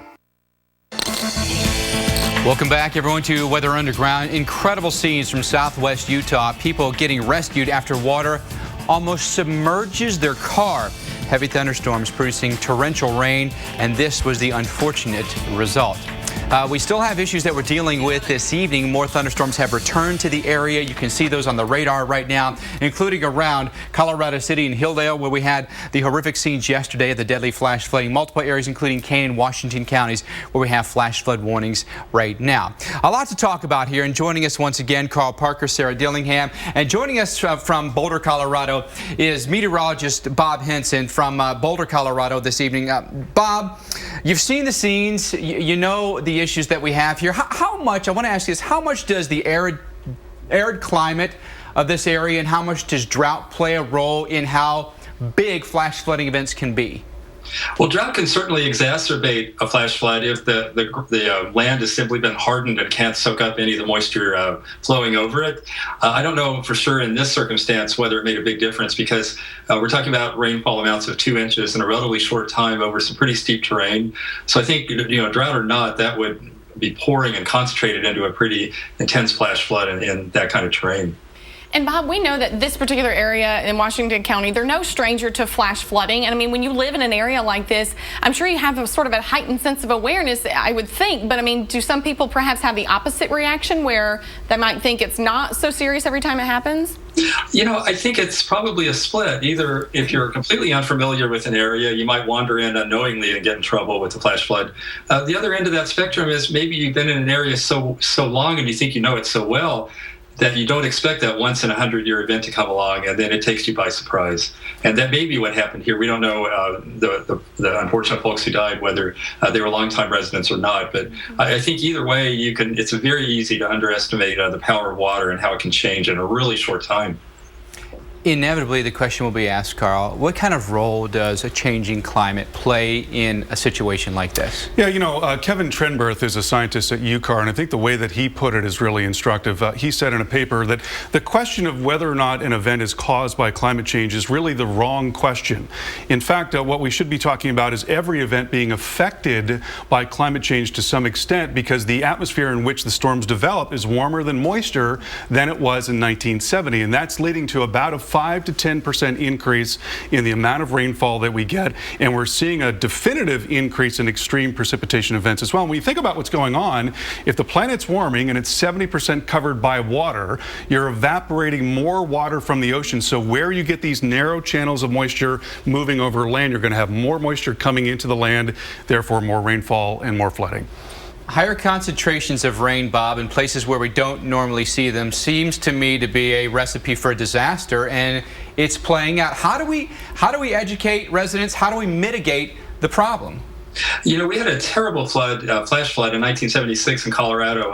It happened on the very night of statehood's centennial celebration, and there were hundreds of people in a narrow canyon camping out. It was a Saturday night. 140 people were killed, and virtually all of them didn't drown. They were just basically pummeled to death. It was a horrible event, and Eve Grundfest studied that for her PhD and came up with the signs that say climb to safety in event of flash flood. And I think those have been a real success, because the idea is get to higher ground, you know, get away from the water, get out of your vehicle if at all possible. Sometimes I think a vehicle gives you a misleading sense of safety, but you know, once a vehicle starts to float, it's going to actually flow toward the higher waters. So getting out of the vehicle is virtually always the best thing to do, even if that feels counterintuitive. Yeah, an excellent point. Hey, Bob, thank you so much for your insight this evening. Really appreciate it. Sarah and Carl, always good to have a good discussion about this. A lot more to talk about. So much water, so fast. Coming up next, Carl and I are going to head up to the lab and show you our investigation into why this amount of rain in Utah turned so disastrous so quickly. I think his point about it is totally true. A false sense of security because you're surrounded by something that's blocking the water for you. Whenever I treat myself, I make sure I treat Rudy too with a Milk-Bone biscuit. They've got vitamin D and calcium for strong bones, and he loves them almost as much as I love him. Hey, I was saving that for later. Say it with Milk-Bone. Give me some paw. You know the love you feel for Olive Garden's fresh-baked breadsticks? Well, multiply that by 1,000,000. They're here. New breadstick sandwiches starting at just $6.99, only at Olive Garden. This little guy's about to make his first deposit. We'd like to open up a savings account for him? Yes. Great. Thanks to Mom and Dad and their safe driving bonus check from Allstate. Oh, look at this. Safe driving bonus. Are you a safe driver? Lucky little fella. Only Allstate gives you 2 safe driving bonus checks a year for driving safe. See how much more an Allstate agent can do for you. Call 877-644-3100. Like in most families, Dad's always the last to know. That's why accident forgiveness was the first thing he asked for when he switched to Allstate. Michael James? Middle name. Not good. Get accident forgiveness from Allstate and keep your rates from going up just because of an accident. Find out how a local Allstate agent can help better protect your family. Call one right now. Plus, drivers who switched saved an average of $446 a year. Just a few more ways the good hands are doing more than ever before. See what the personal service of an Allstate agent can do for you. Call 877-644-3100. All we need to sell Strongbow Hard Cider is ice. So sorry, Sir Patrick. You're fired. Fired? Yeah, fired. How dare... Strongbow! Guys, listen up. Jake, put that down. Point at the ground till you're ready. That's not the ground. Leo, put that down. When your day goes on, you need 48-hour odor protection that goes on clear for no white marks. Secret Outlet. With the pain and swelling of my moderate to severe rheumatoid arthritis, ordinary objects often seemed intimidating. Doing something simple meant enduring a lot of pain. If RA is changing your view of everyday things, Orencia may help. Orencia works differently by targeting a source of RA early in the inflammation process. For many, Orencia provides long-term relief of RA symptoms. It's helped new RA patients and those not helped enough by other treatments. Do not take Orencia with another biologic medicine for RA due to an increased risk of serious infection. Serious side effects can occur, including fatal infections. Cases of lymphoma and lung cancer have been reported.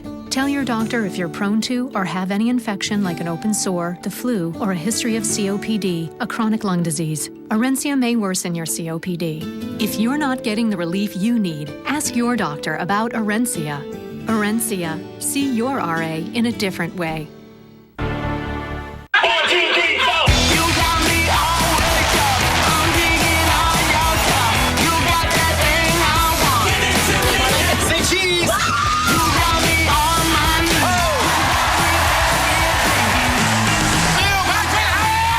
Ever with Neil Patrick Harris premieres tonight on NBC.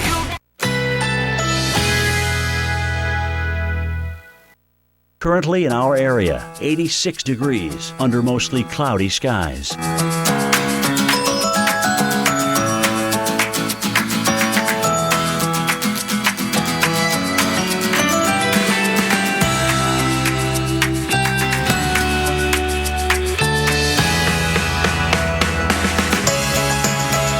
Tonight, variable clouds with scattered thunderstorms. Low 78. Chance of rain 60%. Wednesday, thunderstorms likely. High 85. Rainfall may reach 1 inch. Wednesday night, thunderstorms likely. Low 77. Chance of rain 80%. Here's our 7-day outlook.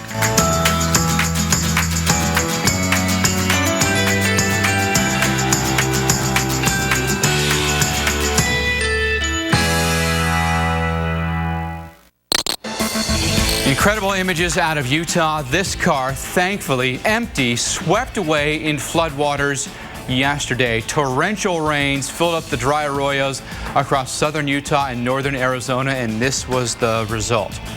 In the lab right now with Carl Parker, and we're taking a look exactly what happened in Hilldale, Utah. Unfortunately, 12 people lost their lives yesterday in a flash flood. So many different things to dissect here, and topography played a huge role. Absolutely enormous. I mean, we're not talking about a lot of rain here. We're talking about 2 to 3 inches of rain over 3 to 4 hours. I mean, that kind of rain isn't going to do anything in most parts of the country. In Florida, across a lot of the plains, it's not really going to do that much. But the terrain is absolutely enormous. And so what we're looking at here is Hilldale and then Colorado City, and that both of these cities straddling the state line between Utah and Arizona. And this happened in the northeast part of Hilldale. And you notice the terrain here, these mountains, especially off to the northwest, and that's where the rain occurred, right up in there. And these peaks up here, Carl, about 6,200 feet. Yes, even as high as 7,000, you get a little farther northwest. And down here, about 5,000 feet. Right. Huge difference in elevation change here. Exactly right. So when you get that much rain, what's going to happen is it's all going to start to run down. It's going to channel and funnel from all of these different spots, and it's all going to end up filling up this dry wash, which is exactly what happened in this case.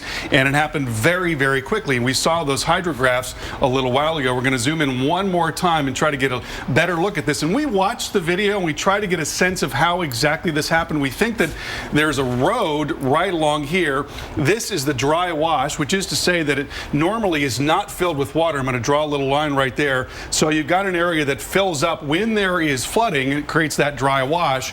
And then when you had this flash flood, this whole thing was just filled with this torrent, this raging torrent of water. And we think that these people were probably sitting somewhere over here. And what apparently happened is they were getting really close to the flooding and then tried to back out, but it was too late by that time, and then it overtook their van, and that's when it was swept down the river. And the other thing to keep in mind here, no paved roads. So even if you're on a dirt road that's now a muddy road, you can lose traction very quickly, and you may be not in water, but you can't escape it if it comes towards you. It could give way very, very quickly. And let's take a look at the flood gauges one more time. And again, this is the very definition of a flash flood. To see it rise that quickly, that's flash flooding right there. And the other thing is how powerful water is. And let's take a look at this. We're going to talk a little bit about cars and water. And what's really amazing is the weight of water. So water weighs 62 pounds per cubic foot. And here's another way of thinking about that. If you've got a box that is 1 yard by 1 yard on each side, so a cubic yard, and that's about the size of a moving box, I think, generally speaking, that weighs 1,700 pounds. Ugh. So a couple boxes like that are the equivalent weight to a car. I mean, it's a tremendous amount of weight that is pushing against that vehicle, and for every foot of water, 500 pounds of lateral force is applied to the car. You're talking about a terrific amount of force, and it only takes about 2 feet of water to float a car. A car is very buoyant. It's got a lot of air in it, and so it's going to just be carried off by that water really quickly, and that's why it's a terrible place to be in a flash flood. And I think this is telling right here. A car, in effect, a car weighs 1,500 pounds less for each foot of water that rises. Less. So, less. So if you rise at 2 feet, that's 3,000 pounds, about the average weight of a vehicle. Yeah, pretty scary. And downriver it goes, Carl. Good stuff here, as always. Powerful, scary, we know it for sure. Wildfires, as well as what's going on here in the Valley Fire in California. Each day, these fires growing larger and larger. We speak with one of the men on the front lines that's battling these massive blazes right now. Also, don't forget, making your voice heard in our Weather Wildcard tonight, where you're choosing the topic. Your choices tonight: East Heat, Stubborn Golf, and Florida rain. You can vote right now on Twitter, on Facebook, on Google+. Find the link, and we'll be back in just 2 short minutes. This program brought to you by Citgo. Learn about Citgo Coastal Restoration at CitgoCaringForOurCoast.com. Wait till you see what I've been doing. I know, it just came to me. Manscaping husband, get Scrubbing Bubbles. Kill 99.9% of germs and destroy grime with Scrubbing Bubbles for 100% problem solved. Americans, 83% try to eat healthy, yet up to 90% fall short in getting key nutrients from food alone. Let's do more. Add One-A-Day Women's Gummies, complete with key nutrients we may need, plus it supports bone health with calcium and vitamin D. One-A-Day Vitacraves Gummies. All we need to sell Strongbow Hard Cider is ice. So sorry, Sir Patrick. You're fired. Fired? Yeah, fired. How dare... Strongbow! I don't want to live with the uncertainties of Hep C. Or wonder whether I should seek treatment. I am ready. Because today, there's Harvoni, a revolutionary treatment for the most common type of chronic hepatitis C. Harvoni is proven to cure up to 99% of patients who've had no prior treatment. It's the one and only cure that's 1 pill once a day for 12 weeks. Certain patients can be cured with just 8 weeks of Harvoni. With Harvoni, there's no interferon, and there are no complex regimens. Tell your doctor if you have other liver or kidney problems or other medical conditions, and about all the medicines you take, including herbal supplements. Harvoni should not be taken with any medicines containing amiodarone, rifampin, or St. John's wort. It also should not be taken with any other medicine that contains Sovaldi. Side effects may include tiredness and headache. I am ready to put Hep C behind me. I am ready to be cured. Are you ready? Ask your Hep C specialist if Harvoni is right for you. Seems we've hit a roadblock. That reminds me. Anyone have occasional constipation, diarrhea, gas, bloating? Yes. 1 Phillips Colon Health probiotic cap each day helps defend against occasional digestive issues with 3 types of good bacteria. Live the regular life. Phillips. Doug, we have the results. But first, we have a very special guest. Come on out, Flo. You have anything to say to Flo? Nah, just let the results do the talking. He could do that. We show our Progressive Direct rate and the rates of our competitors, even if Progressive isn't the lowest. It looks like Progressive is not the lowest. When we return, we'll find out whether Doug is the father. Wait, what? I thought you said you were going to test drive this Buick first. I am test driving it for 24 hours. Nice Buick. I guess the test drive last night went well. Actually, I'm still on it. You know we're test driving this Buick for 24 hours, right? Yeah. So what are you doing? Test washing it. Oh, okay. Well, let me know when you're done. I'm going to take it test shopping. Kick off the football season with Buick, plus current lessees. Switch to Buick with this low-mileage lease on this Buick Encore for around $189 a month with just $359 due at signing. Looking for a delicious dinner idea? Make tonight white chicken chili night. Start with Bush's white chili beans, simmered in our flavorful chili sauce. Then add rotisserie chicken. Punch it up with a little heat. And a few ingredients from your pantry. It's easy to make the perfect pot of chili every time. Make your chili better with Bush's white chili beans. For this and more great chili recipes, visit bushbeans.com. We love chocolatey, creamy, with a little something extra. deliciousness. Cookies Or almonds. yumminess. Hershey's is mine. Yours Our chocolate. How to make an awesome weather science shell. Take 3 scientists. That's us. The scientists. They know that. Add the forces of nature. That's hot stuff. Mix in some crazy experiments. Lit my hand on fire. Why? Because of science. Oh, that is so cool. And then... Go! Who said science isn't fun? 3 scientists walk into a bar. Bottoms up October 4th on the Weather Channel. And join the community now on Facebook.com/3scientists. I don't know what that was. It felt huge. Don't move, man.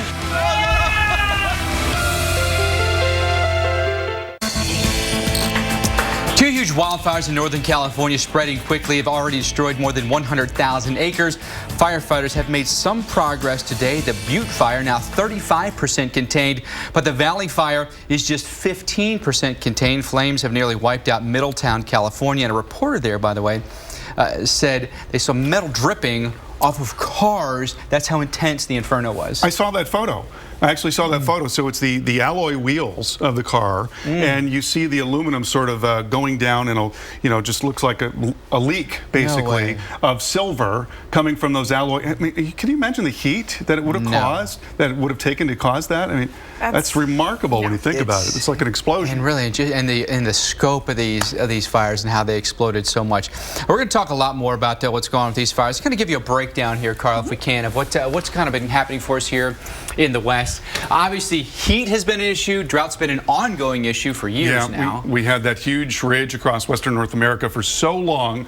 And so what we're looking at in these states, and we're talking about January through August of 2015, is the warmest January through August on record in all of those states. Number 1, numero uno. So there's that. And then on top of that, you've also got record driest. And we're talking about top 10, actually top 5 in California, January to August periods on record. And this is going back a pretty good way. So it's been incredibly warm and it's been incredibly dry. And that is setting the stage for all of this. The two in combination have just been a terrible scenario. Yeah. We actually have some of your comments this evening, by the way. Here's one from Antonio writing, ash is falling in Daly City, California from the Valley Fire. Daly City, I believe, just outside of San Francisco. I mean, this is where the embers, this is where the ash are going, and this is a long way away from San Francisco. Yeah, and the worry is that more and more of these fires are going to be closer to where people live. We talked about that yesterday. There's this expanding wildland-urban interface. More people are pushing out into the woods because they have to. I mean, California is an incredibly expensive place to live, and so people are moving out into the forest, and as they do so, they're putting themselves at risk of being, in the way of these forest fires. And we're just now getting really into the heart of what is usually fire season in the West, and we've started it maybe a little bit early, and it's been very intense so far this year. Very dry time, but we have seen some rain, and that certainly is helping things out, and so that's really the question going forward.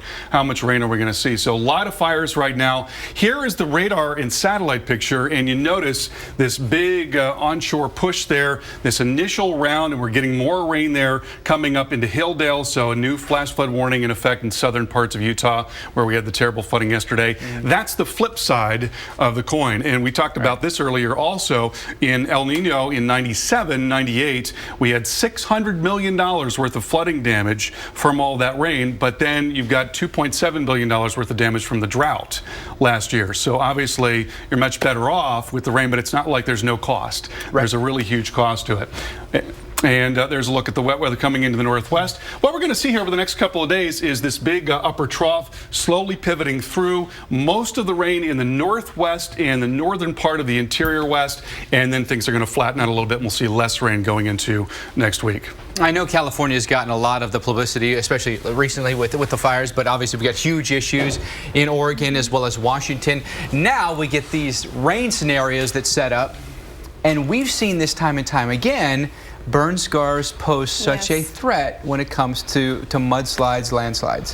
It does. You know, you kind of have a vicious cycle that can take place sometimes where you might have periods of increased rainfall that kind of gets a lot of plants growing, get a lot of more fuels grown. Then you have drought come to the area. All that dries out. All that fuel is then available to be burned. One strike, that's it, can burn. And then you get more rain. And then, okay, now you've wiped out all the vegetation from a hillside. And that water has nowhere to go. It just is absorbed into that very thin layer of topsoil that remains. And unfortunately can run down the hillside like we've seen so many times, like you were saying. When the other thing that and we've talked about this many times on the Weather Channel, is you have drought, and that makes the soil very compact and very hard, and so you get a lot of runoff there. But you also get ash that burns, and it also becomes hydrophobic. So a lot of times the water just runs off of it. That ash won't actually absorb the water, and the two in combination don't take in any water at all, so it's all runoff. Very dry, and you know, another big part of the problem is fighting fire. Believe it or not, because of this wildland-urban interface that we talked about, because so many people are living in harm's way, now they fight a lot of fires that they might not have fought in the past, a lot of smaller fires. And by doing that, there are large areas that are not being burned, where if they were allowed to be burned, that would actually help out. And by not burning, you're building up these fuels for future mega fire events. So in that sense, putting out lots of small fires actually leads to these really big fires because there's so much fuel that is untouched. I mean, forest fire is actually, you know, a natural process. It's part of regeneration in the forest. But now that we're living in these areas, it's become a huge problem. And now that we're, you know, managing these areas, it's becoming a bigger problem. What about stand and defend? You know, are we putting firefighters at greater risk by where to go and protect some of these homes? Can residents do it themselves? I don't. It depends on the fire. Yeah, I mean, it does. Yeah. Something like this, you know, where it's 50 acres, they're probably thinking, oh, we have a wildfire in the area. And then the next thing you know, you wake up in the middle of the night and it is this raging inferno that you have seconds to get out with your life. Forget the belongings, just get in your car and try to get out as fast as you possibly can. I mean, some people try to stay, but you just, you know, you can never predict what a fire is going to do, because as we're going to see in just a few minutes, you know, they can create their own weather. So to say that, you know, you wetting down your roof, I mean, maybe in some fires it would protect you, but the right conditions set up, and it's not going to matter what you've done, it's just going to burn anything. Yeah, you know, this actually started in Australia, and it started because there are a lot of areas that are very rural, and they couldn't always get the type of fire protection that they wanted. So they started coming up with this plan, stay and defend or leave early, and they found through research that it actually was effective in some cases. People were able to get out there and wet things down and manage the way that the bushes and trees grew around their homes and just generally become prepared, and they could get through it.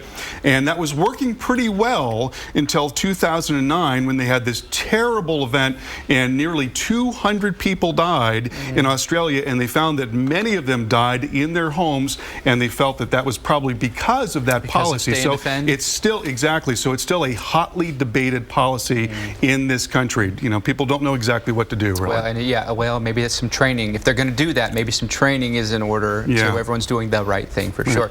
Well, we hope to speak with someone from CAL FIRE, by the way. Unable to connect with them this evening. We apologize, and maybe we get on with them tomorrow. In the meantime, join the conversation. You can always find us, especially on Twitter, by the way, using the hashtag WUTV. Your thoughts on stay and defend, on wildfires in the West, on flash flooding. We'll get your comments on. In the meantime, we do have more weather to talk about here stateside with Sarah.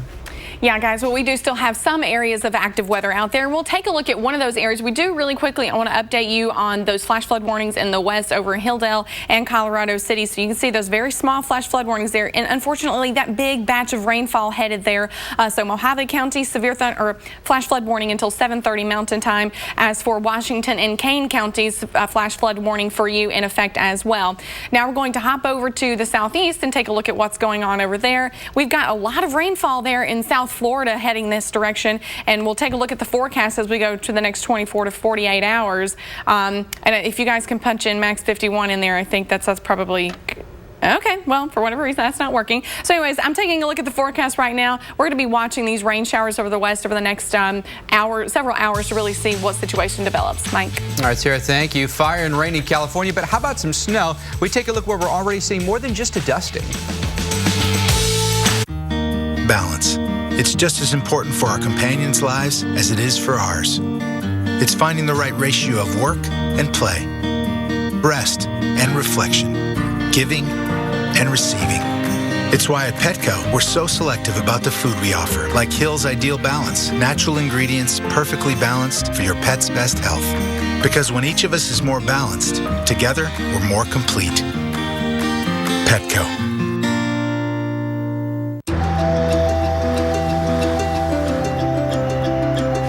Who needs a witness when you set the world in motion?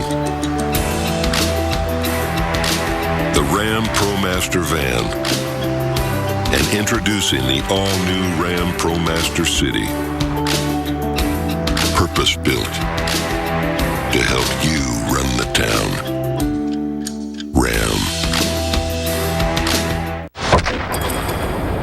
All we need to sell Strongbow Hard Cider is ice. So sorry, Sir Patrick. You're fired. Fired? Yeah, fired. How dare... Strongbow! Clorox knows a lot of dusters just push dust around. New Clorox dust wipes have the power to grab and hold on to dust, allergens, and even hair, all with just one wipe. I wish I had this much hair. Can't help you there. Real dusting for your real life.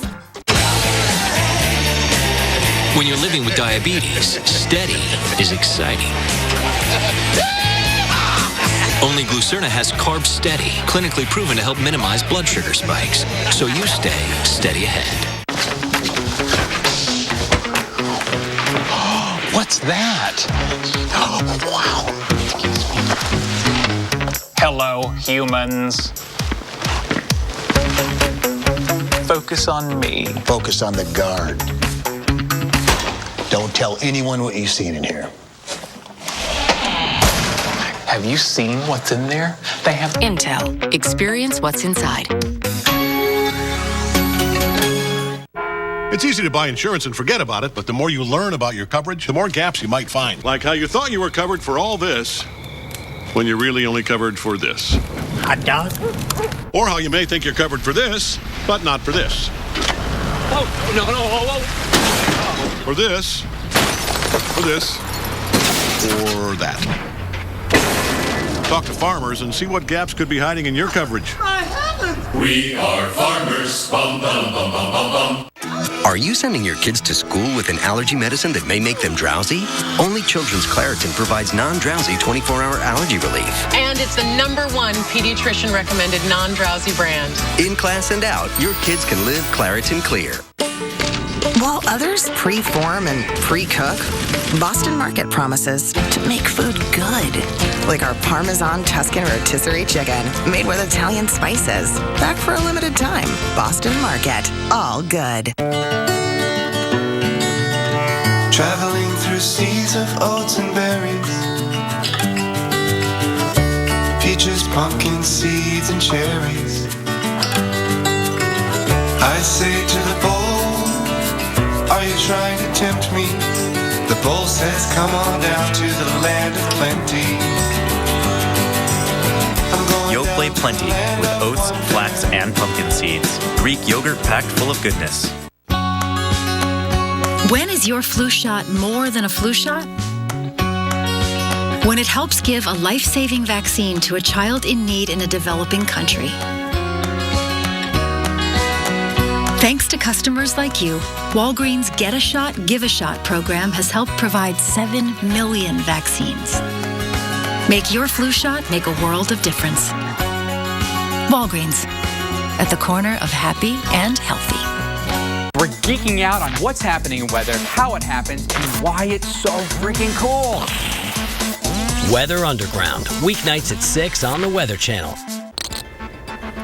Thanks for being with us right here on Weather Underground. We actually have connected with CAL FIRE this evening, and joining us right now live is Daniel Teeter. He's the Deputy Director of Fire Protection for CAL FIRE.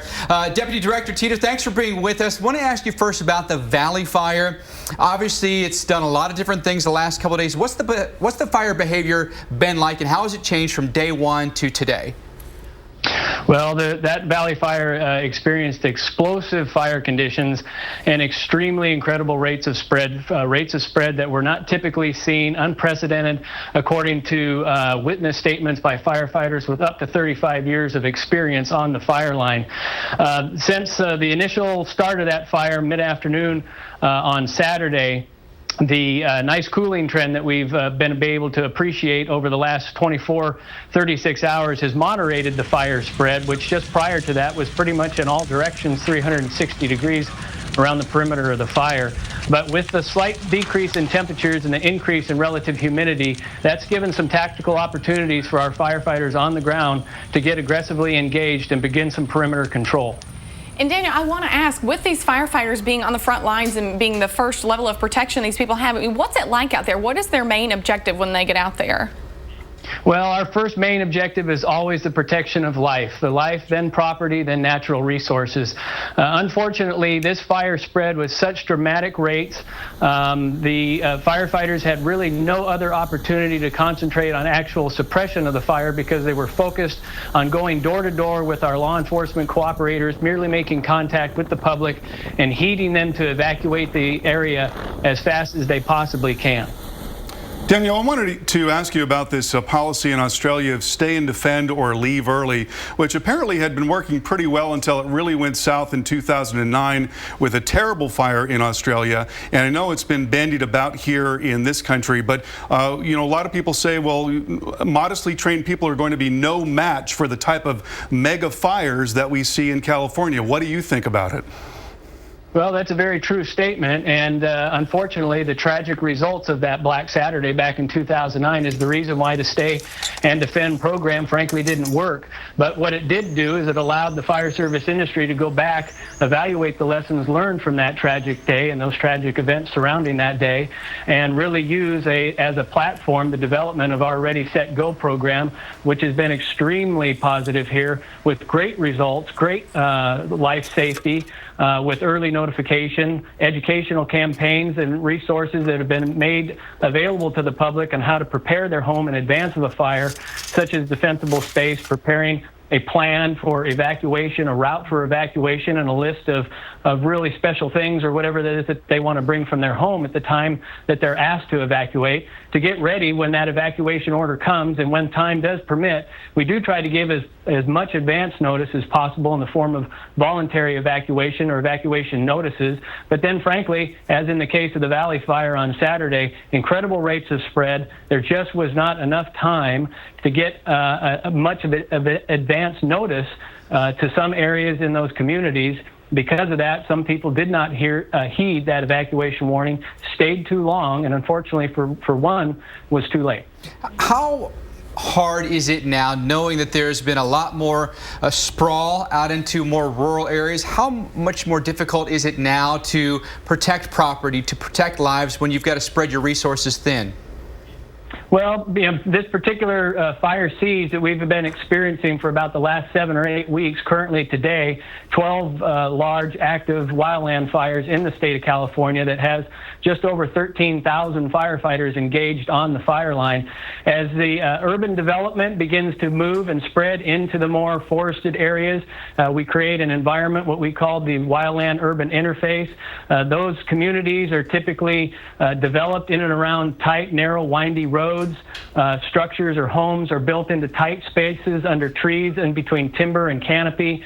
That's why we try to spend so much time educating the citizens on defensible space, on developing a plan on how to react when wildfire does impact their community, when to make that decision to leave the area, which we always encourage to be done in advance of actual evacuation orders.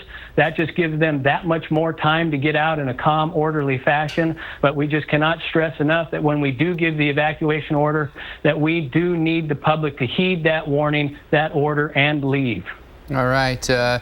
Daniel Teeter, Deputy Director with CAL FIRE. We certainly appreciate your time this evening. Best of luck to you and your crews out there. I know you're doing yeoman's work out there. Appreciate you being with us this evening.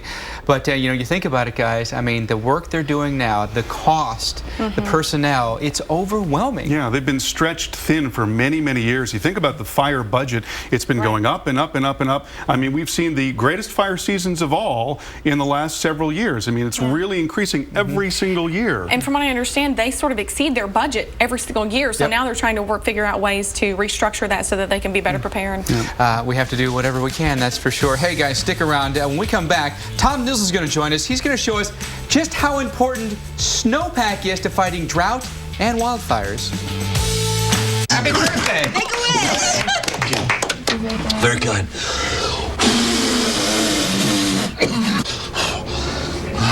Okay, who wants cake?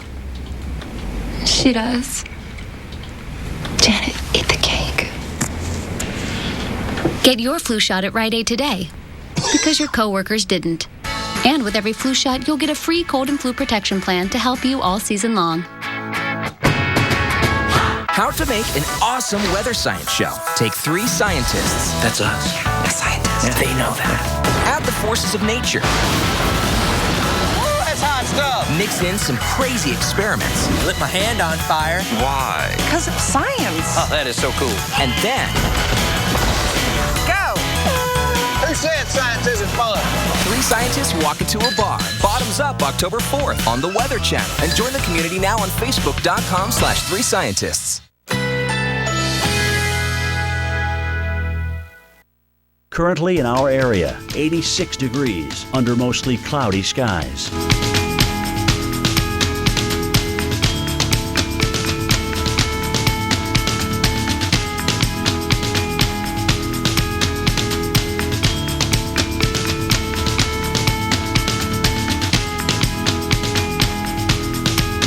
Tonight, variable clouds with scattered thunderstorms. Low 78. Chance of rain 60%. Wednesday, thunderstorms likely. High 85. Rainfall may reach 1 inch. Wednesday night, thunderstorms likely. Low 77. Chance of rain 80%. Here's our 7-day outlook.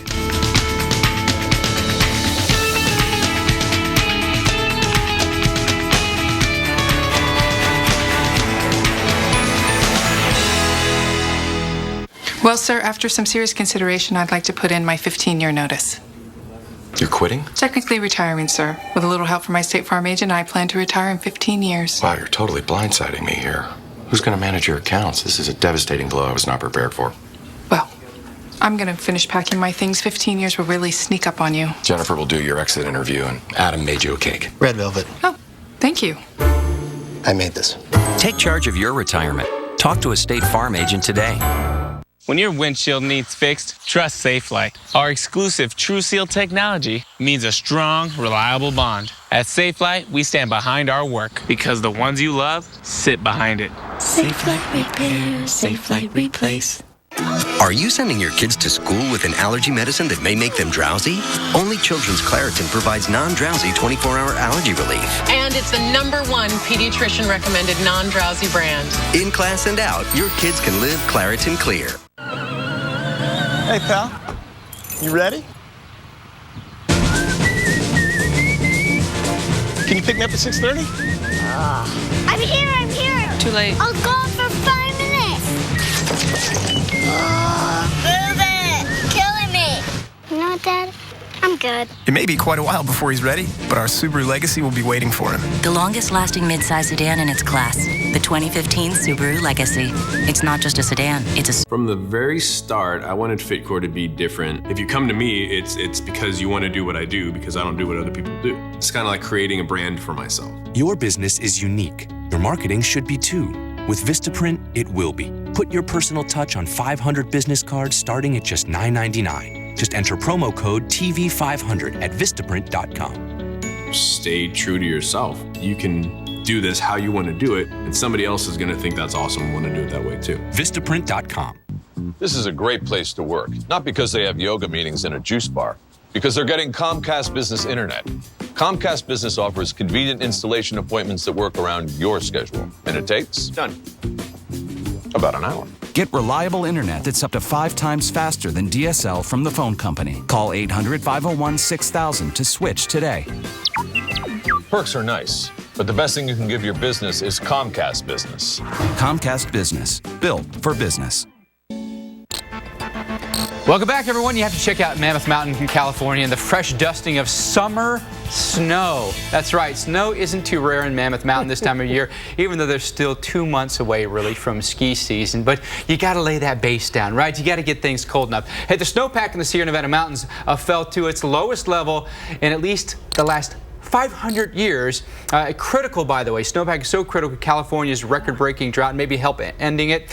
Joining me now, winter weather expert Tom Nizzle. Tom, this really is, I don't know if people really understand how dire a situation this is in California if they don't get ample snowpack. Oh, absolutely. I refer to the snowpack as a savings bank. That's where you put all of that precipitation in the winter, and then it's a nice gradual release of water into that water basin during the summertime. About 30% of the water in California comes from that snowpack for drinking purposes. Okay, so we've seen rain today in Southern California, in LA, in San Diego. Yeah. But so much of that, it estimated 80–90% of it goes into the storm sewer system and it goes out into the ocean, whereas snowpack is an entirely different animal. Yeah, because it continues to build up through the entire winter at those elevations, and then a nice easy spring runoff down into the irrigation fields, down into those water tables, supply that water into the reservoirs for the rest of the year for California. So you're maximizing your water equivalent out of the snow, whereas with rain you may not necessarily be doing that. Absolutely, and if you don't have the snow, you're not going to be able to replenish all of those resources. Tell me about what's going on with the snowpack. In recent years, it's been a pretty bad situation in California. Yeah, this says it all. That's the snowpack back in late March of 2015.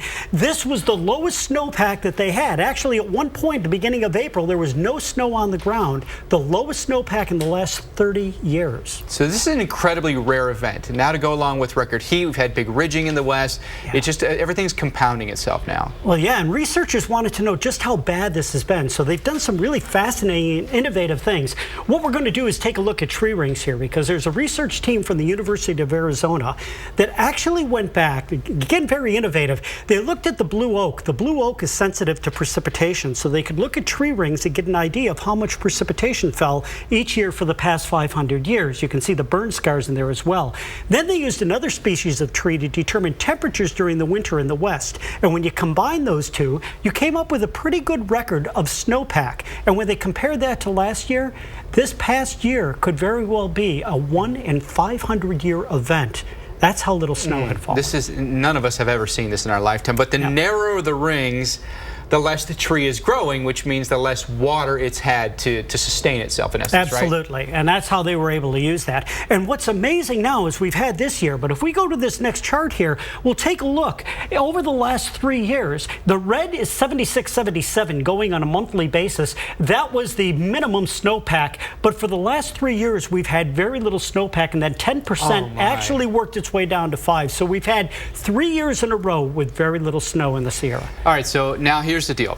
El Nino, and use that means good things for California when it comes to precipitation. It certainly does, but precipitation is one thing, snowpack is another. So we not only need that pattern to set up precipitation, we need cold air as well. All right, so snowpack, by the way, in the Sierra, and come walk with me here. We'll talk about this snow survey they do, Tom. When they're doing these snow surveys, they're going out there, they're basically taking big chunks of snow. What are they looking to find? Well, they're looking at the snow water equivalent, the amount of water in that snowpack, and they'll go out and they'll do that at several locations across the Sierra. And if you can take a look here, during a typical El Nino year, we have a lot of precipitation that hits California, and these are moderate to strong El Nino events. If we get into a La Nina event, it's generally much below for precipitation. So this is what we potentially could be going into, and the forecast is even a strong El Nino. Is that a good thing or a bad thing? It is a good thing. If you get to weak and moderate El Ninos, we've had very dry years as well in California. But 82, 83, 97, 98, those were our two very strong years. And in both of those years, there was well above normal precipitation there. But that's only part of that formula, Mike. We also need it to be cold enough in the Sierra to produce snowfall.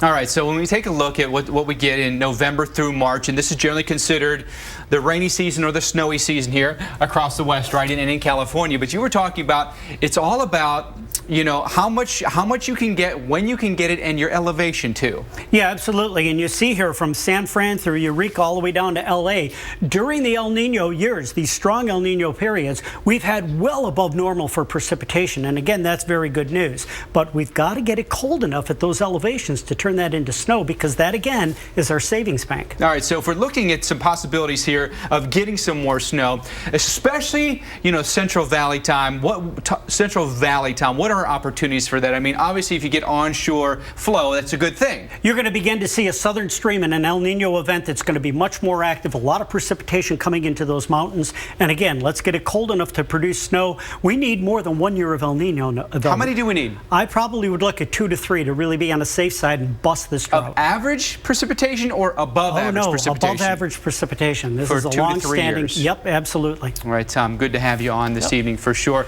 Let's talk something else. Let's don't talk cold anymore. Let's don't talk snow. Let's talk heat, and it's coming back for us here in New York, by the way. We've got plenty of warm temperatures returning for us here across much of the eastern half of the U.S., and I think for many of you, summer is still holding on. I think you're liking it. But notice what we've also got going on here, by the way, in the southeast. Some stormy weather for you down through Florida. We've got the flow that's moving east to west here, and especially here along the first coast. Notice the heavier rain that we're getting right now from, say, Daytona Beach up towards St. Augustine, even around Jacksonville up toward Fernandina Beach. We've had some stronger storms here. Just keep in mind you may see some very brief flash flooding in some of these areas, so just watch that. But generally it's a ridge of high pressure that's protecting the rest of the eastern U.S. Notice how dry it is from the Great Lakes all the way to the mid-Atlantic and then all the way to the northeast as well. So if you're looking for drier weather, if you're looking for warmer weather, we can certainly accommodate you there. There's a look at the forecast overnight. Hardly any clouds at all, maybe a few here in the upper Midwest. Look how warm the temperatures are when you wake up tomorrow in Minneapolis. 72 for a morning low, 66 in New York, 56 degrees for us in Pittsburgh. How about your temperatures in the afternoon with lots of sunshine, warming back up to the 80s, 82 in Boston, 85 in D.C., 83 in Indy, and 87 degrees. Still feels like summer in St. Louis. Hey, hour 2 of Weather Underground still to come. Let's re-rack it and do it right now.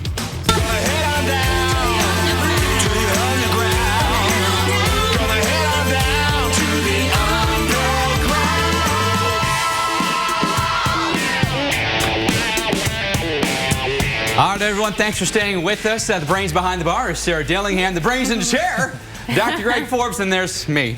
I'm not sure that if I only had a brain. Hey, let's show you what's on tap this hour. Plenty to talk about. Our video 6-pack where we count down our top videos of the day. We have our weather wild card. It's the story you picked for us to talk about. And a stormy brew. Severe weather is heading east this week, making its way into the Midwest. Severe weather expert Dr. Greg Forbes, of course, is here. He's going to show us the storms that are brewing and where exactly you should be on the lookout. In the meantime, let's head it over to Sarah right now, our storm specialist. I mean, we had so many things to talk about, Sarah, whether it be heat, whether it be storms, but really the West right now seems to be gaining the headlines. Yeah, it does, and the West is kind of setting the stage for everything else that heads off to the East. You know, I've had these conversations with my mom. You know, she's like, it seems what happens to the West eventually works its way here, and I was like, that's exactly right, Mom, and that's exactly what's going to happen over the next couple of days.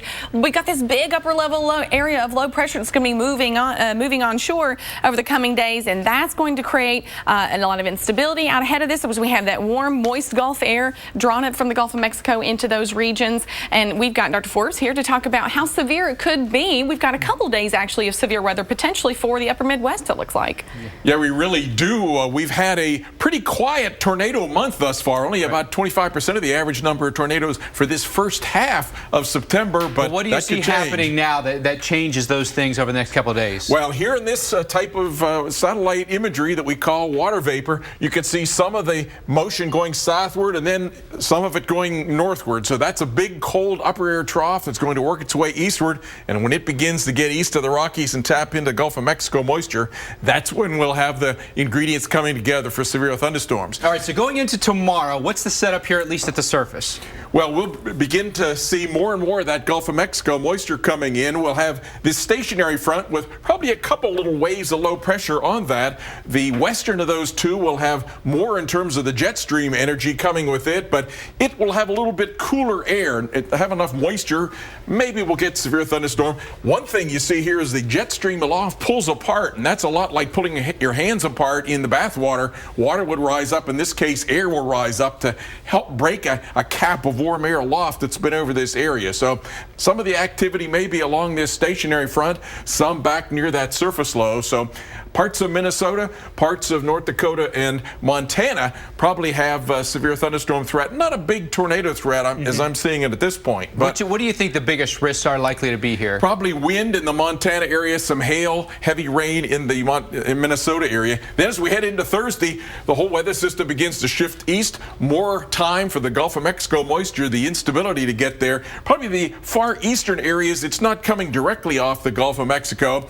Rather, it'll be out of the southeast, a little drier. Again, that splitting jet stream, so we'll have the air tending to rise in that area in between. So on Thursday, eastern Minnesota, good portion of Wisconsin, down into Iowa, some Missouri areas. Less cap on Thursday? Less cap on Thursday, and some source of rotation at low levels for the storms to perhaps have a tornado with them. So in particular, up in this southeast Minnesota, western Wisconsin areas, Torcon's a 3 on the 10-point scale, northeast Iowa a 3. And then the whole weather system begins to change character a little bit. Instead of just marching due east, be a little wave of low pressure from northeast Kansas up into southeast parts of Iowa.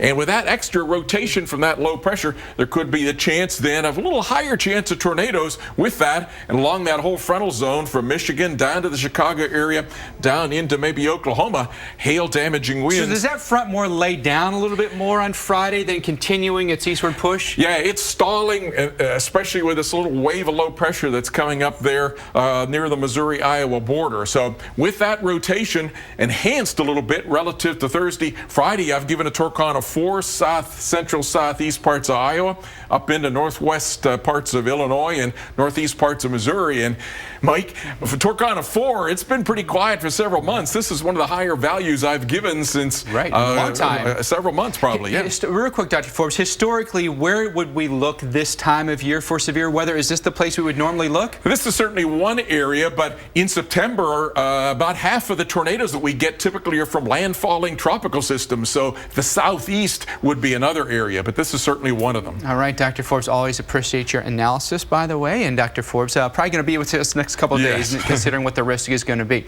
Dr. Forbes, thank you very much. All right, we see a lot of really cool weather images here at Weather Underground, of course. Some are even cooler than they seem. So it's time to picture this in a gorgeous sunset over western North Carolina. Hello, Waynesville, North Carolina. But there's more than meets the eye to Susan Harris's picture, so Sarah and I are going to break it down. All right, let's get to it. Okay, so for obviously this is gorgeous. Beautiful scene. If I were waking up to this, I would just need a cup of coffee and a rocking chair and just be completely content. Maybe Susan has that. Huh? Maybe she does. All right, so obviously we got a few cirrus clouds here stretching up, and we can sort of see them backlit there, a little red and oranges there. Really Very beautiful. Look at the distinguishing straight lines here, contrails, exhaust from airplanes, and so you get the remaining contrails that are in there, so that's not bad either. Yeah, and probably not a lot of flights taking off at this point in the morning. Maybe a little trailing off from overnight, but look at that, the beautiful sunrise coming. So the sun, you're looking east, right? Looking east, sun is over there to the east, but there might be one more thing in there that you didn't necessarily. Because this is so pretty, right? You're looking here, this is gorgeous, right? When I first saw this, I was like, ooh, and I was like, oh. Did you look low? Did you look down low in this picture?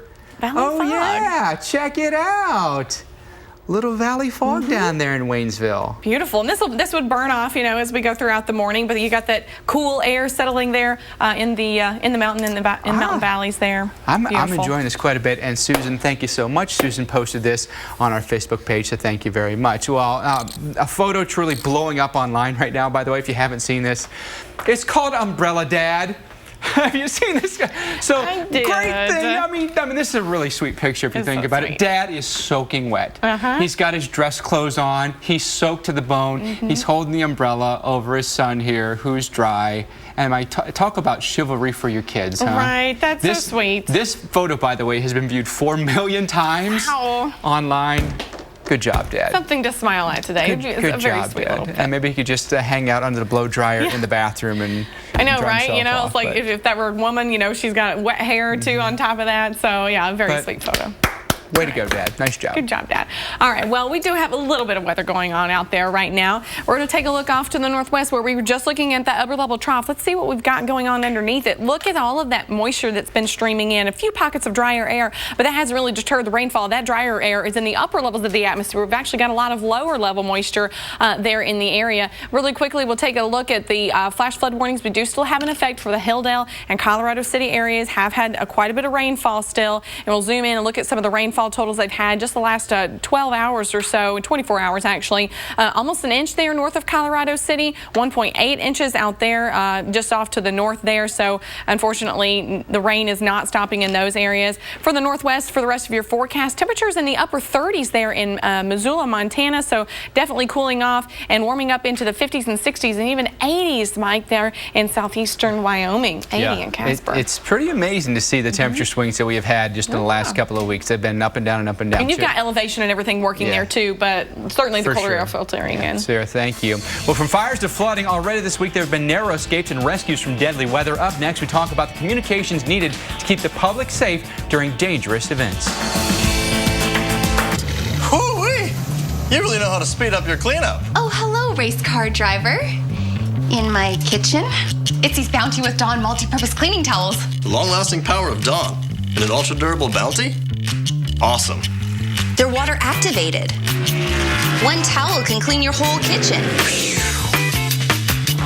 And the suds dry clear. Do you think I can drive? Sure. Bounty with Dawn multi-purpose cleaning towels. Speed up your cleanup. Flonase Allergy Relief Nasal Spray. This changes everything. Flonase is the 24-hour relief that outperforms the #1 non-drowsy allergy pill. When we breathe in allergens, our bodies react by overproducing 6 key inflammatory substances that cause our symptoms. Most allergy pills only control one substance. Flonase controls 6, and 6 is greater than 1. So go ahead, inhale life, excite your senses, seize the day and the night. Flonase, 6 is greater than 1. This changes everything. If the Dodge brothers walked into a dealership today, they'd be pretty impressed with what's become of their maverick car company. With all the power, performance, and ingenuity. But knowing them, they'd insist on serving the donuts.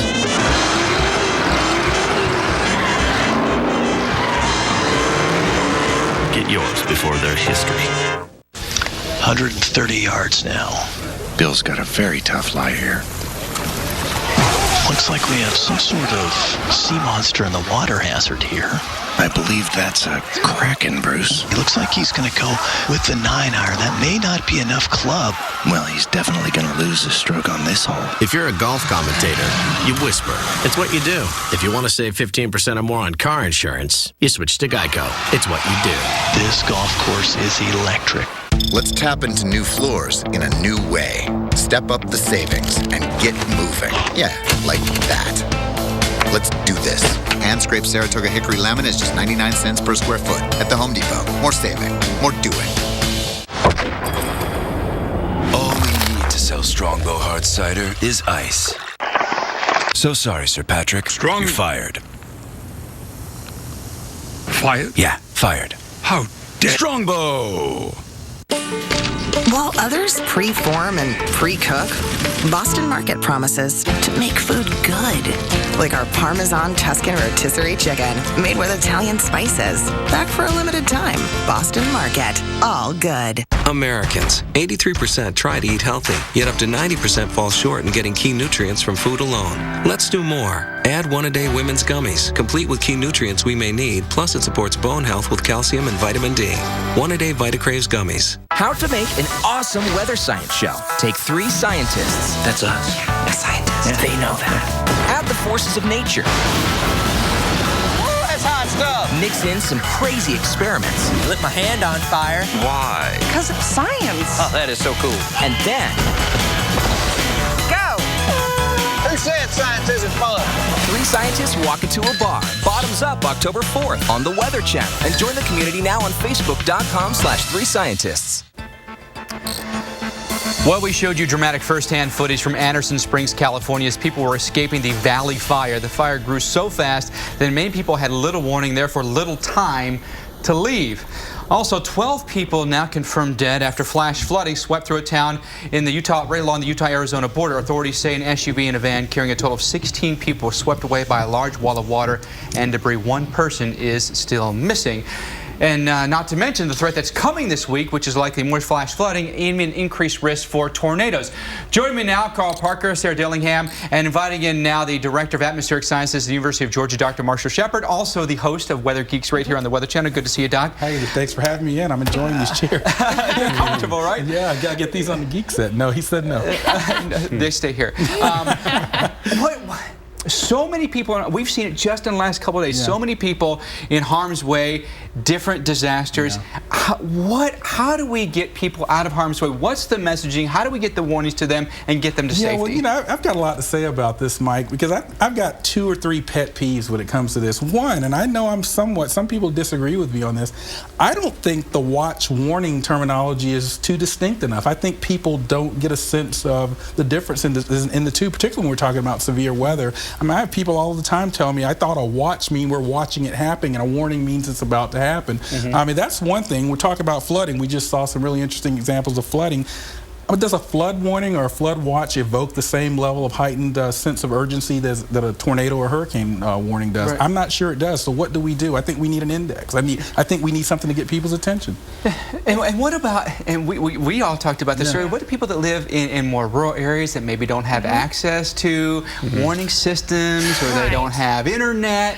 What do we do in these situations? You know, I don't know. I mean, I've heard even some people saying that perhaps people go door to door in certain communities, and I'm like, how efficient is that really when you have a number of people? I don't care if it's a small town or not. That's too many to actually go door to door and to warn them. But, you know, and I asked the question too, in this case in Utah, I mean, this is a very small town. Probably don't have like a emergency management system like a lot of other big cities might have. I mean, how do people get the warnings? Do they have like flood sirens? I think I've heard of those being in place in some cases. I'm not sure. They do have those actually in some places in Colorado. At the University of Colorado in Boulder, they have flood sirens.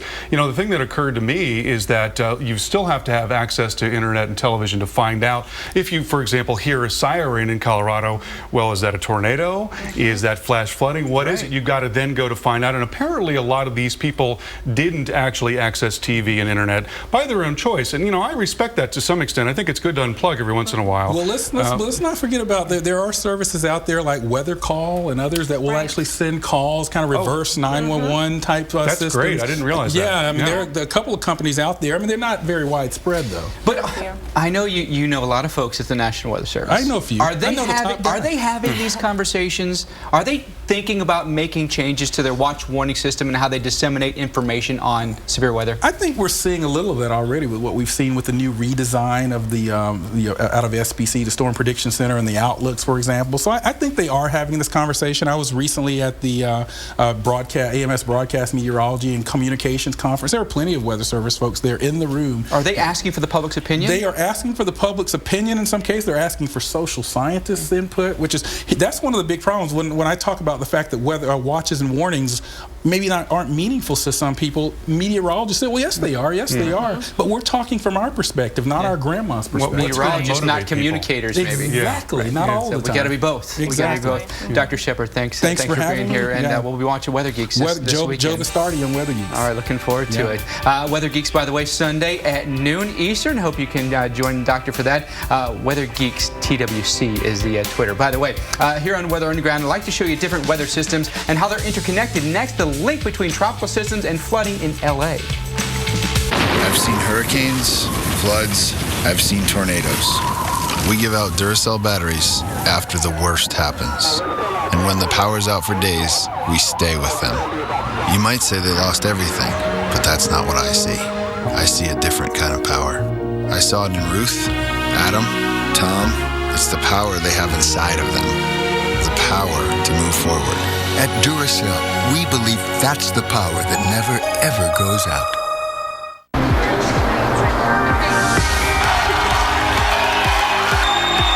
I could get used to this.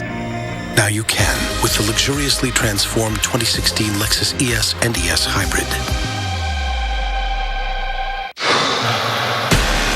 On the top of Everest, Alan, we made it. The storm of the century is headed your way. Oh no. leave you behind. Come on. Everest, rated PG-13.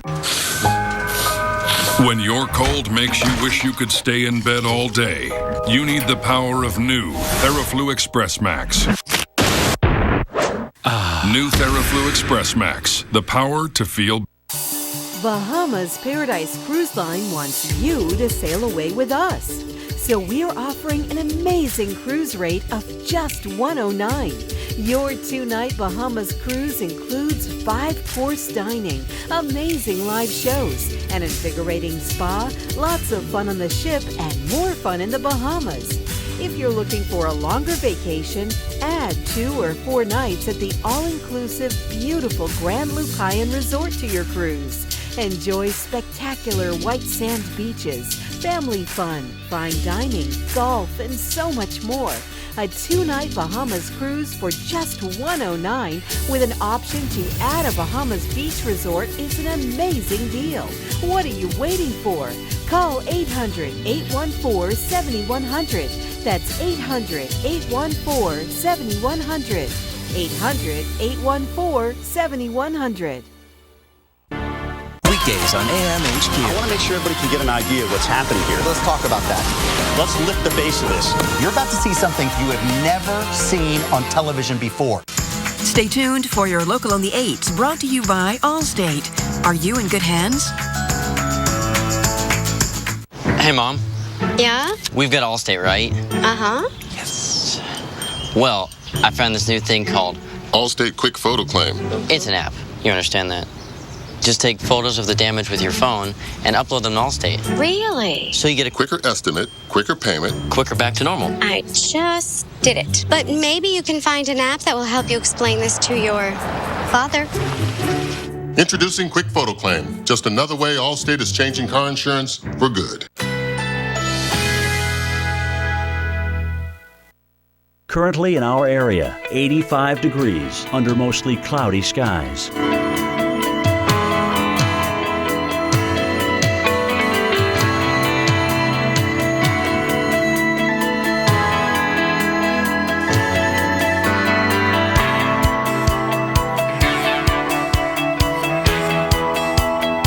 Tonight, late night thunderstorms. Low 78. Chance of rain 40%. Wednesday, thunderstorms likely. High 85. Rainfall possibly over 1 inch. Wednesday night, thunderstorms likely. Low 77. Chance of rain 80%. Here's our 7-day outlook.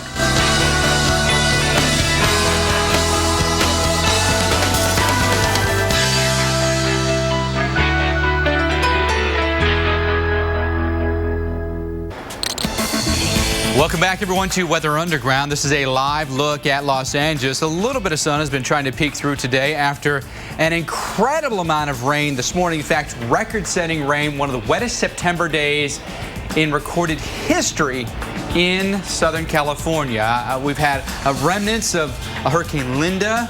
That a little bit of piece of moisture came in there more than 400 miles away in southern Utah. We've had some deadly flash flooding as well. Kind of all related a little bit to the tropics here, Carl. But when you look at, I mean, almost 2 inches of rain in Southern California. In LA, we had some flooding in near San Diego and San Bernardino. Yep. This is not a usual September event. Yeah, and do you remember when we had a terrible drought here in Atlanta about 8 years ago, somewhere in that vicinity? I do. Do you remember how good it felt to get rain? It was finally? awesome.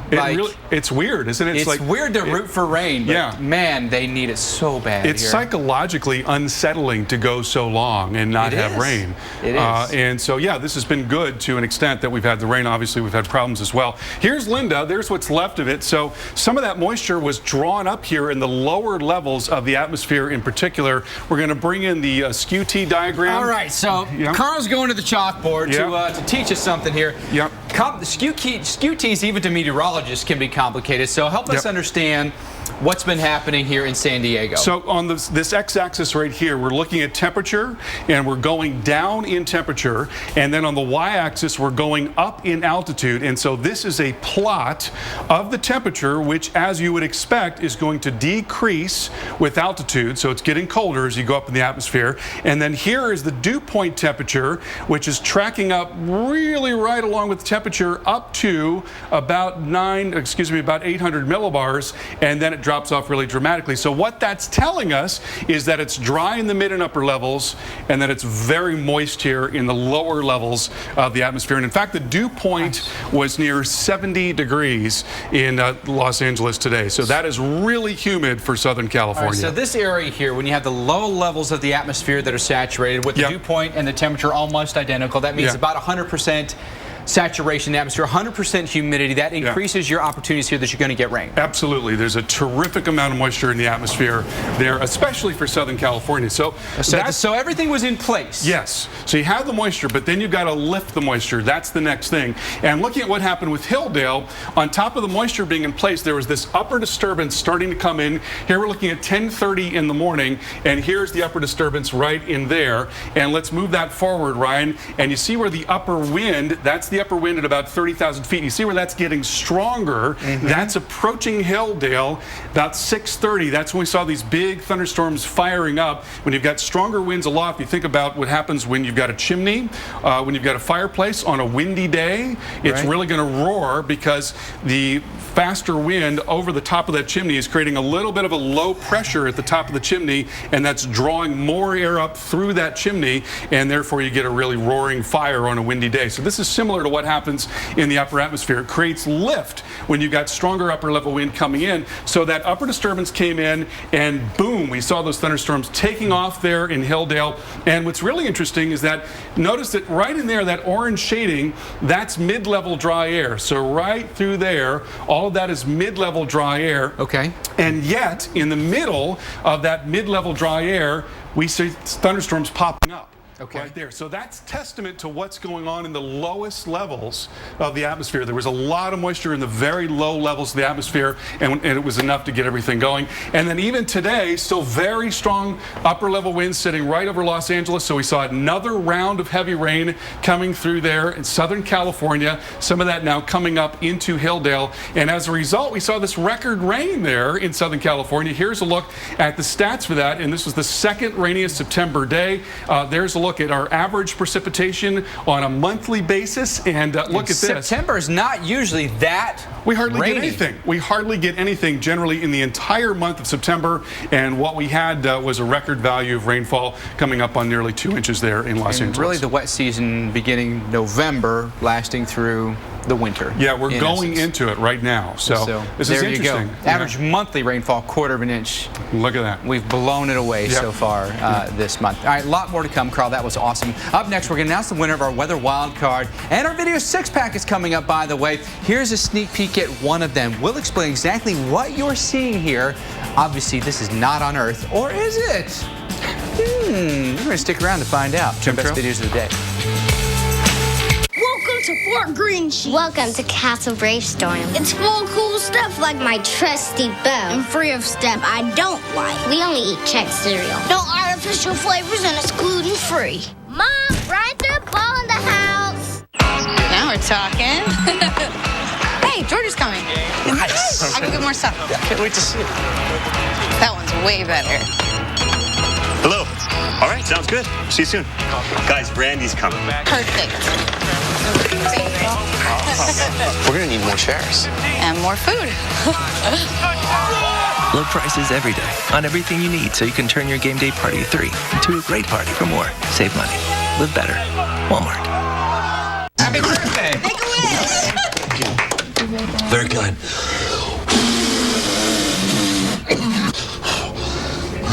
Okay, who wants cake? She does. Janet, eat the cake. Get your flu shot at Rite Aid today, because your coworkers didn't. And with every flu shot, you'll get a free cold and flu protection plan to help you all season long. Well, sir, after some serious consideration, I'd like to put in my 15-year notice. You're quitting? Technically retiring, sir. With a little help from my State Farm agent, I plan to retire in 15 years. Wow, you're totally blindsiding me here. Who's going to manage your accounts? This is a devastating blow I was not prepared for. Well, I'm going to finish packing my things. 15 years will really sneak up on you. Jennifer will do your exit interview, and Adam made you a cake. Red velvet. Oh, thank you. I made this. Take charge of your retirement. Talk to a State Farm agent today. Right, these should be... Oh! Gorilla Super Glue. Of course. Gorilla Super Glue's rubber-toughened formula holds after repeated drops and bumps. Oh, thanks. Gorilla Super Glue for the toughest jobs on planet Earth. Balance. It's just as important for our companions' lives as it is for ours. It's finding the right ratio of work and play, rest and reflection, giving and receiving. It's why at Petco, we're so selective about the food we offer, like Hill's Ideal Balance, natural ingredients perfectly balanced for your pet's best health. Because when each of us is more balanced, together we're more complete. Petco.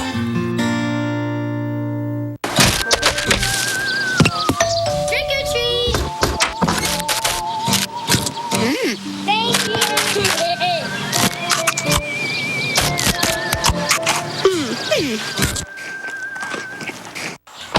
When your windshield needs fixed, trust Safelite. For these parents, driving around was the only way to get their baby to sleep. So when their windshield got cracked, We can't drive this car. they wanted it fixed right.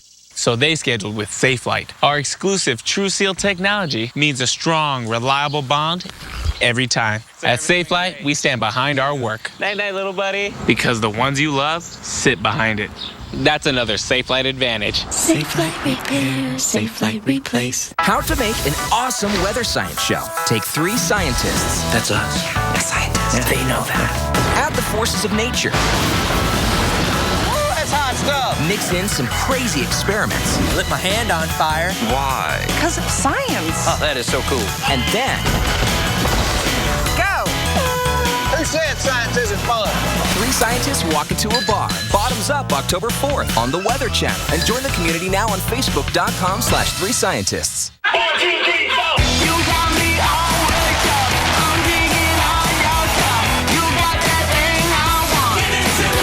Say cheese!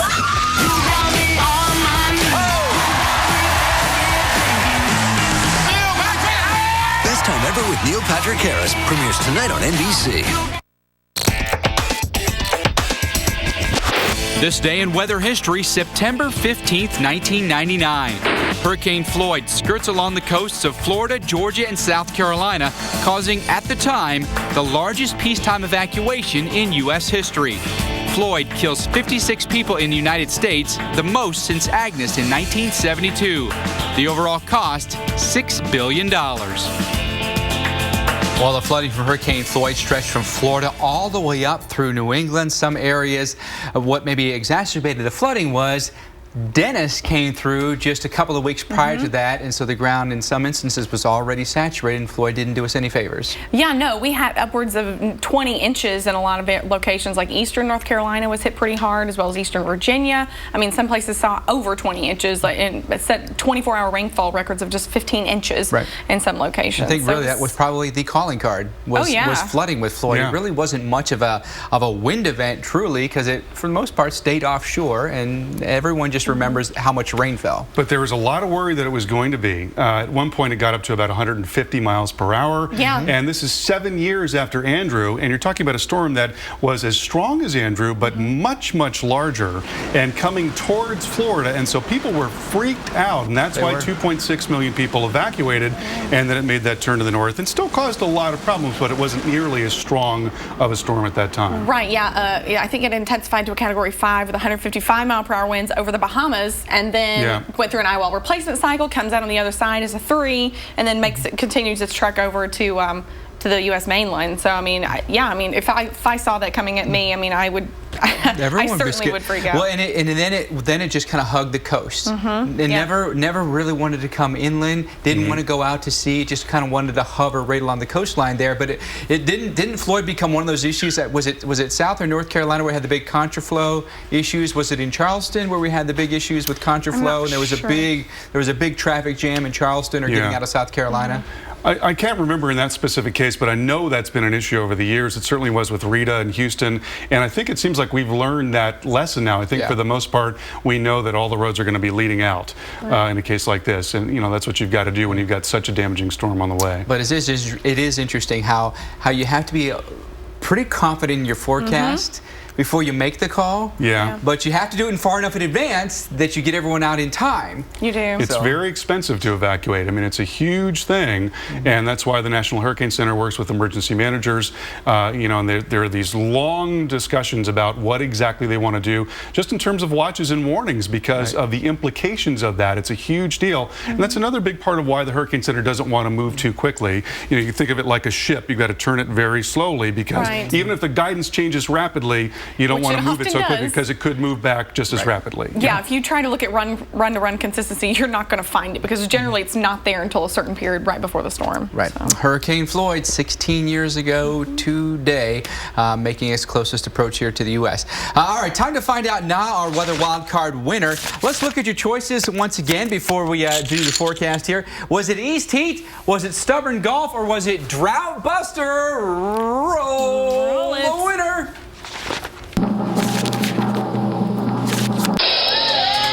East Heat. East Heat. Bring on the heat. Again.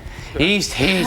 Can we get a break? Did we not deal with this last week? I'm pretty sure. Yes. Oh, yeah, that's right. We had record highs last week. Yeah. All right, you remember. I know you remember. All right, here we go again, okay? A relatively dry air in place here. Carolinas, mid-Atlantic, rolling you up through D.C., even up toward the Jersey Shore here. So we're getting some drier air, which can heat and cool relatively quickly. Right. But now we're going to have some stuff start to build back in. Now they're going to have a little bit of a cool off there heading in that direction as we go into the northern plains there. So, I mean, look at that. I mean, we're going to have this ridge start to build in. The temps are really going to rebound. We got this big ridge of high pressure. It's going to kind of move off to the east, and that's going to help that warm air start to pump back in. Circulation around and filters in. You like to talk about that offshore flow or that more continental air mass more than a maritime air mass. And I don't know about you, I have enormously enjoyed the drier, cooler mornings that we've been having. I'm not really looking forward to humidity returning back to the southeast. Those of you that live in the southeast, you're going back to it. But same for you in the Midwest and same in the Northeast through late week, expecting now temperatures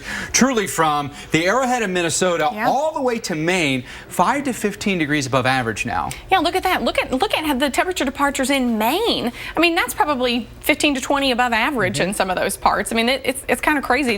You're seeing the cool in Portland, Oregon, and the hot in Portland, Maine. So plenty of opportunities still, I think, to get maybe out there in Bal Harbor or maybe out there at the national parks. Boat season continues for you there. Get some time in, right? Burlington at Lake Champlain, do some camping here. Look at these temperatures, crazy.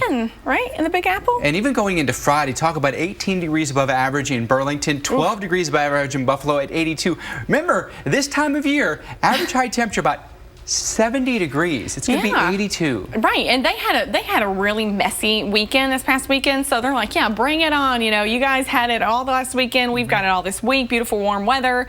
So yeah, I don't think after that, I know that snow pile still exists somewhere in Boston. That dirty, nasty snow pile. It's gone. I know in Pittsburgh, all we want to do is talk Steelers football right now, and not the weather. 85 degrees is not football weather in Pittsburgh. Just saying. That's like Georgia football game weather. It's crazy. Right? Hey, thank you everyone for voting for our weather wild card. We do it each and every night where you choose the topic, and we'll do it again tomorrow night. But if you're wondering what the top videos of the day are, wonder no longer, because it's time for our video six-pack. And our six-pack is started off on the surface of the sun. Tornadoes on Earth. Yeah, sure. Fast and Furious, right? But how about this? Look at that. A plasminado. I like it. I just made that up. No, that's probably what it is. Is that a word? Is it one of these prominence eruptions, and you get like the magnetic fields kind of dancing around each other, and then you get this little rotation? It's been a while since I read about this stuff. But I need to read up on it too. It's more kind of like a solar flare with some sort of anyway. It lasted for 40 hours. 40 hours. By the way, how about that? All right, number 5 video. Let's take it to Arizona here for this haboob driving right towards it. The definition of one. I mean, that is textbook right there. Look at how clear blue those skies are. So you're removed from the thunderstorms a little bit. So I don't know how far out this was from the Phoenix area. It's obviously not the metro area, but yeah, when you're driving in that visibility is probably going to go to near zero, depending on how thick it is, pretty quickly. There was a thunderstorm upstream somewhere, and it caused the outflow and then the dust. All right, next video. Let's take you to it. Number 4. We've got some deadly flooding in Utah yesterday. These were some of the images of the flash flooding. People getting their cars stuck, the water rising rapidly, people being rescued. This played out over and over again in northern Arizona and southern Utah. Yeah, and these people, you know, you're terrified. You get in this situation. I think this water came up very quickly. You know, you're just driving along and all of a sudden this water comes. I mean, what do you do? Because you know as soon as you get out, this water is certainly going to sweep you off your feet if you're not, very quickly. Oh, wild video for sure. Number 3, more video out of Utah. And check out this torrent of rain. And look how it flows over the road, down the embankment here. And that looks like water that comes out of a spillway or out of a dam after big heavy rain. It's exactly what I was thinking, like out of a dam. Like you open the gates and just there it comes. But you know, certainly just an incredible situation out there. And you see all the people out there watching it as well. Also, that's a little dangerous being that close. You got to be careful. You got to be a safe distance for sure. Number 2, the Valley Fire in California, capturing this video of the inferno in Middletown. This is from Saturday night, and you can see what appears to be an apartment building completely engulfed in flames. The fire started Saturday afternoon, exploded overnight, gusty, varying winds. Unfortunately, one person has died. Close to 70,000 acres, by the way, have now burned. The firefighters have gained some increased containment. Was at 1.5%, is now 15%. Cooler weather has helped. A little bit less winds have helped. We've had some higher humidities. Those are all good weather factors that have played into helping this. Yeah, it really has helped. You know, that moisture that's been streaming in off the Pacific Ocean, that's really just helping to even raise those dew points. Even when you get the dew points increased, you get those relative humidities up, that just really makes the environment much, much better. Our number 1 video, by the way, is something out of Connecticut, and it is really, really wild. Something happens initially, then something happens at the end, and you've got to stick around for it. Sorry, it struck me. I finally remembered what it was, so it's a good one. But we do have some weather to talk about right now as we shift our focus west. Yeah, we do. You know, we were talking about we've got all that moisture streaming in. We've got scattered showers all over the western U.S. right now. Even Los Angeles, you saw an enormous amount of rainfall. One of your wettest September days on record. 66 for you tonight, 65 in Vegas, and 53 out there in Salt Lake City. And those showers and thunderstorms are going to continue as we go into tomorrow afternoon as well. 75 degrees for you in Los Angeles, 64 in Salt Lake City, and 96 in Phoenix. But look at that. East at the West Coast, 68 for the high in San Francisco. I mean, that's near the Valley Fire. Again, they're going to have another beneficial day of cooler temperatures, higher humidities out there to help battle those wildfires. But I think it was those mid-90s last week that kind of set the table for what was to come with the fires. Sarah, thank you. Hey, we've got some great stuff coming up next. It's our favorite time of the show. Dave Schwartz is here. He's bringing his his wonders of weather. You need help, Dave? They were talking. Big high you got there. That's a loaded question. Next. What do you think of when you think of the United States Postal Service? Exactly. That's what pushes us to deliver smarter. Simpler. Faster. Sleeker. Earlier. Fresher. Harder. Farther. Quicker. And yeah, even on Sundays. What's next? We'll show you. The United States Postal Service Elvis Presley Forever Stamp. Make your letters legendary. Showtime. This fall, Morris Chestnut is coming to Fox as Miami's premier private pathologist. Why are you so obsessed with death? My obsession is with every breath I take. Rosewood, Wednesday, September 23rd on Fox. Are you tired of hazardous glass made so clear by Windex that you don't even know it's there? Smudge it! With the new Smudge Stick, even clear glass gets visibly smudged in a snap. Get it now and say no to spotless clear Windex glass. You can't put 2 in 1. At Intel, they make technology that lets a device be a laptop and a tablet. So you can put 2 in 1. No, you can't. Can. Can't. Can. Upgrade to a 2-in-1 with Intel. Let's do some fancy footwork. Tap into new territory with style. Step up the savings and learn some new moves. Yeah, let's tango. Here, even here. Then, let's take a bow. Let's do this. Get a designer look for less. Right now, hand-scraped Saratoga hickory laminate is just 99 cents per square foot. At the Home Depot, more saving, more doing. All we need to sell Strongbow Hard Cider is ice. So sorry, Sir Patrick. You're fired. Fired? Yeah, fired. How dare... Strongbow! Ooh, I think I saw dessert. But you just had a big lunch. Wasn't that big? Steve. Hey, come back here. Steven, stay strong. What's that? You want me to eat you? Honey, he didn't say that. He did. Very quietly. You can't hear from back there. Don't fight your instincts. With each for 150 calories or less, try our chocolatey brownies, tangy lemon bars, and new creamy cheesecakes. Fiber One. Go on, have one. Who needs a witness when you set the world in motion? The Ram ProMaster van. And introducing the all-new Ram ProMaster City. Purpose-built to help you run the town. Ram.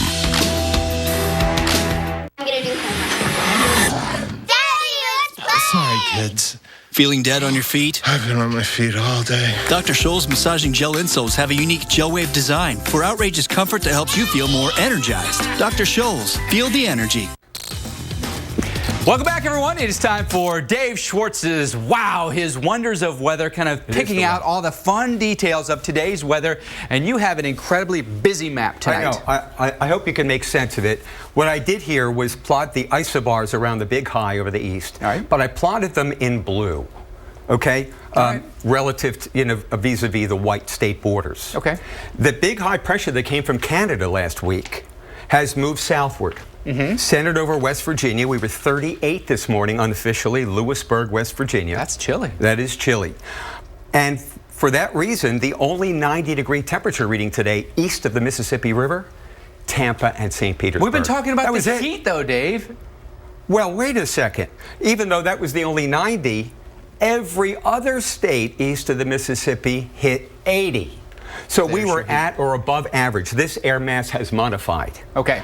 But low pressure is getting into the mix here. So notice the isobars getting tighter and tighter and tighter. This is Mother Nature doing the tighten up. You remember that song or the dance? I do not. R.T. Bell and the Drells. When was Check it out. What? Like 69. Okay, a little bit before my time, but okay. I'll take your word for it. Well, the winds out here have been howling. And while this has been modifying slowly every day, temperatures have been shooting up like crazy. Winds have been, well, we're 86 today in Minneapolis. That's a warm day. That's 14 degrees above average, but still 12 short of our record high is 98. Can you imagine that for Minneapolis on this day? It happened. Here's where the 90s were, west of the Mississippi River in the southwest. Nobody hit 80 back here. That's where the really chilly air is. But where this is like in-your-face heat. Des Moines, Minneapolis. We had winds gusting to 49 today over at Santa Fe. Wow. We had 46-mile-an-hour winds at Russell, Kansas.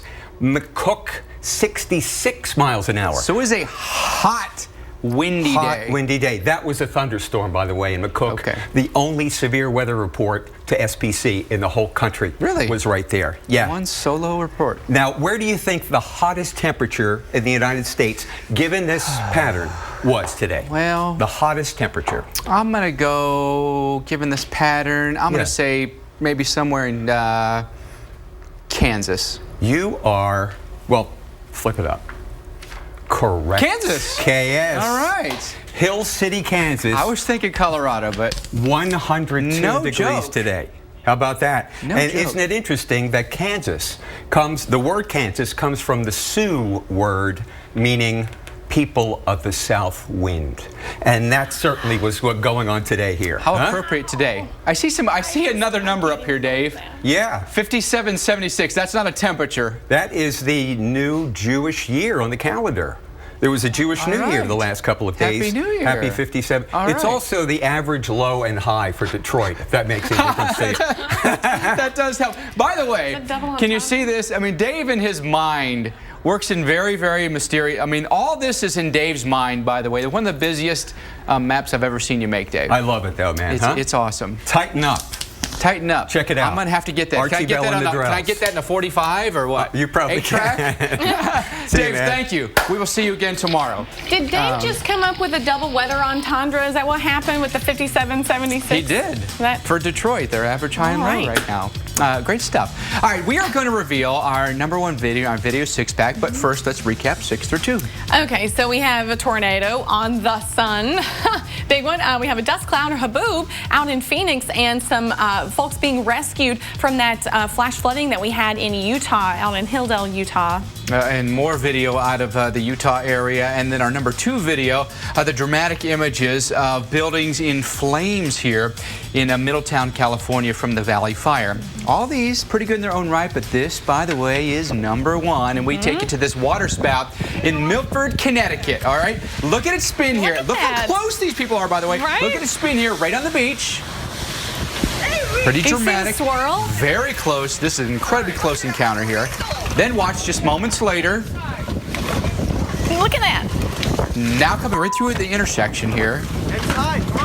Look how close people are, by the way. Oh, yeah. And it's almost like a tornado. Right? It is. It's on land now. It's a tornado. Things are being blown around. Trash cans are being tossed here. Relatively weak tornado. It's a hefty little swirl. That's a very healthy swirl, and it is deserving of #1 in our video 6-pack. Coming up next, we've got our top stories, and we're going to share what we learned today. Right now, we're going to talk to you on wonderground.com/WTV as we stream live. You tuck here, you tuck there. If you're a toe tucker because of toenail fungus, ask your doctor now about prescription Keratin. Use daily. Keratin drops may kill the fungus at the site of infection and get to the root of your toe tucking. Keratin may cause irritation at the treated site. Most common side effects include skin peeling, ingrown toenail, redness, itching, and swelling. Tell your doctor if you have any side effect that bothers you or does not go away. Stop toe tucking and get the drop on toenail fungus. Ask your doctor today about Keratin. How to make an awesome weather science show. Take 3 scientists. That's us. The scientists. Yeah. They know that. Add the forces of nature. Hot stuff. Mix in some crazy experiments. Lit my hand on fire. Why? Because it's science. Oh, that is so cool. And then... Go! Who said science isn't fun? 3 scientists walk into a bar. Bottoms up October 4th on the Weather Channel. And join the community now on Facebook.com/3scientists. Currently in our area, 84 degrees under mostly cloudy skies.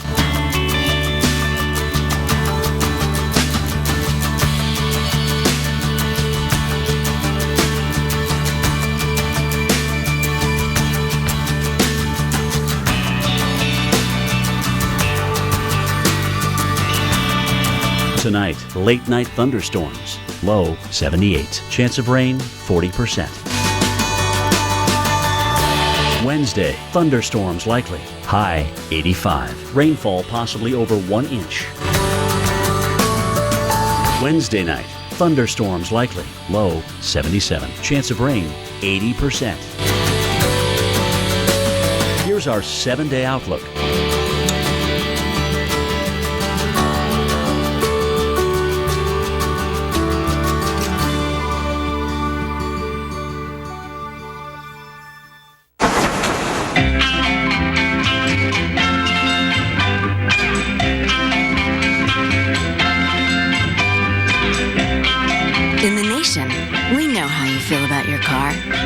So when coverage really counts, you can count on Nationwide. Because what's precious to you is precious to us. Just another way we put members first. Join the nation. Nationwide is on your side. All we need to sell Strongbow Hard Cider is ice. So sorry, Sir Patrick. Strong. You're fired. Fired? Yeah, fired. How dare... Strongbow! Need new tires? Right now at Pep Boys, when you get 3 Falcon, Cooper, or Hankook tires, you get the 4th tire free instantly. Plus, get no interest and paid in full within 12 months on your Pep Boys credit card. Trust the boys to get you there. Hey, Pete, check this out. Come here, little doggy. Sit. Oh. Sit. You train your little doggy? Yeah, but he's not doing any of his stuff. Shake. Oh, maybe he's grumpy, you know? I mean, it is lunchtime, so... Oh, right, it's lunchtime. It's lunchtime, That must be it. Little doggy. It's okay. Does it taste good, though? A little dog with a big bite. Little doggies, starting at $1.29. And don't forget half-price slushes every day at happy hour. This is how you... Great time for a shiny floor wax, no? Not if you just put the finishing touches on your latest masterpiece. Timing's important. Comcast Business knows that. That's why you can schedule an installation at a time that works for you, even late at night or on the weekend if that's what you need, because you have enough to worry about. I did not see that coming. Don't deal with disruptions. Get better internet installed on your schedule. Comcast Business. Built for business. Some say great mashed potatoes make the meal. Hungry Jack says Italian herb chicken with garlic parmesan mashed potatoes makes the meal. New perfect pairing seasoning and potatoes, only from Hungry Jack. Why do people invest? They invest for what's next. A college dream, a new priority, an active retirement. Whatever your goals are, we can help you invest for what's next. Franklin Templeton Investments. Gain from our perspective. I don't know what that was. It felt huge. Don't move, man.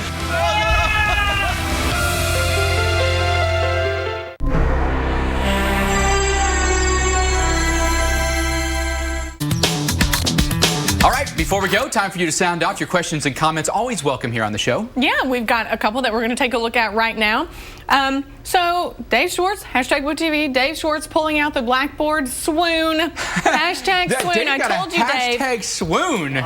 Told you, Dave. Wow. You were going to like this one. Big with Texas Sky, Dave. Way to go. You're the man. All right, let's go to Alyssa Carlson here. She writes Watching WoodTV and found the interview with Tondi very informative about El Nino. Way to go. Tom didn't get his own hashtag. Tom didn't get a swoon hashtag, but maybe tomorrow. We can That's tweet. never happened. We all love our Tom Nielsen. We all swoon when he's here. This is his first time back in the TWC house, and it's not even winter. It's a brain trust over there. We got it. All right. I love He's got a little something. Tom's got something in his hands, so we're gonna have to figure out what he has in there. But thank you all for your comments today, and we'll get you on tomorrow as well. Recapping our top stories this evening, and first to Utah, where at least 12 people were killed in flash floods. I want to warn you, some of this video you might find disturbing. These 2 vehicles are swept away by the rushing water in Hilldale, Utah.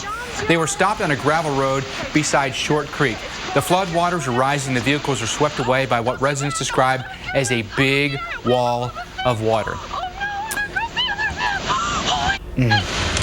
Record drought, by the way, providing ample fuel for several wildfires in Northern California. Another story that we're following for you. 3 massive fires have now torched more than 100,000 acres. The Valley Fire alone has burned 67,000 acres since Saturday and is just 15% contained. At least 1 person has been killed. Tens of thousands of people have fled their homes. And finally, a return to the summer heat. We've done this dance before, haven't we? But going through the end of the week, temperatures 5 to 15 degrees above average from the upper Midwest through the Ohio Valley and right into the Northeast. We got a warm-up last week, very brief cool down, and now we're right back into it again.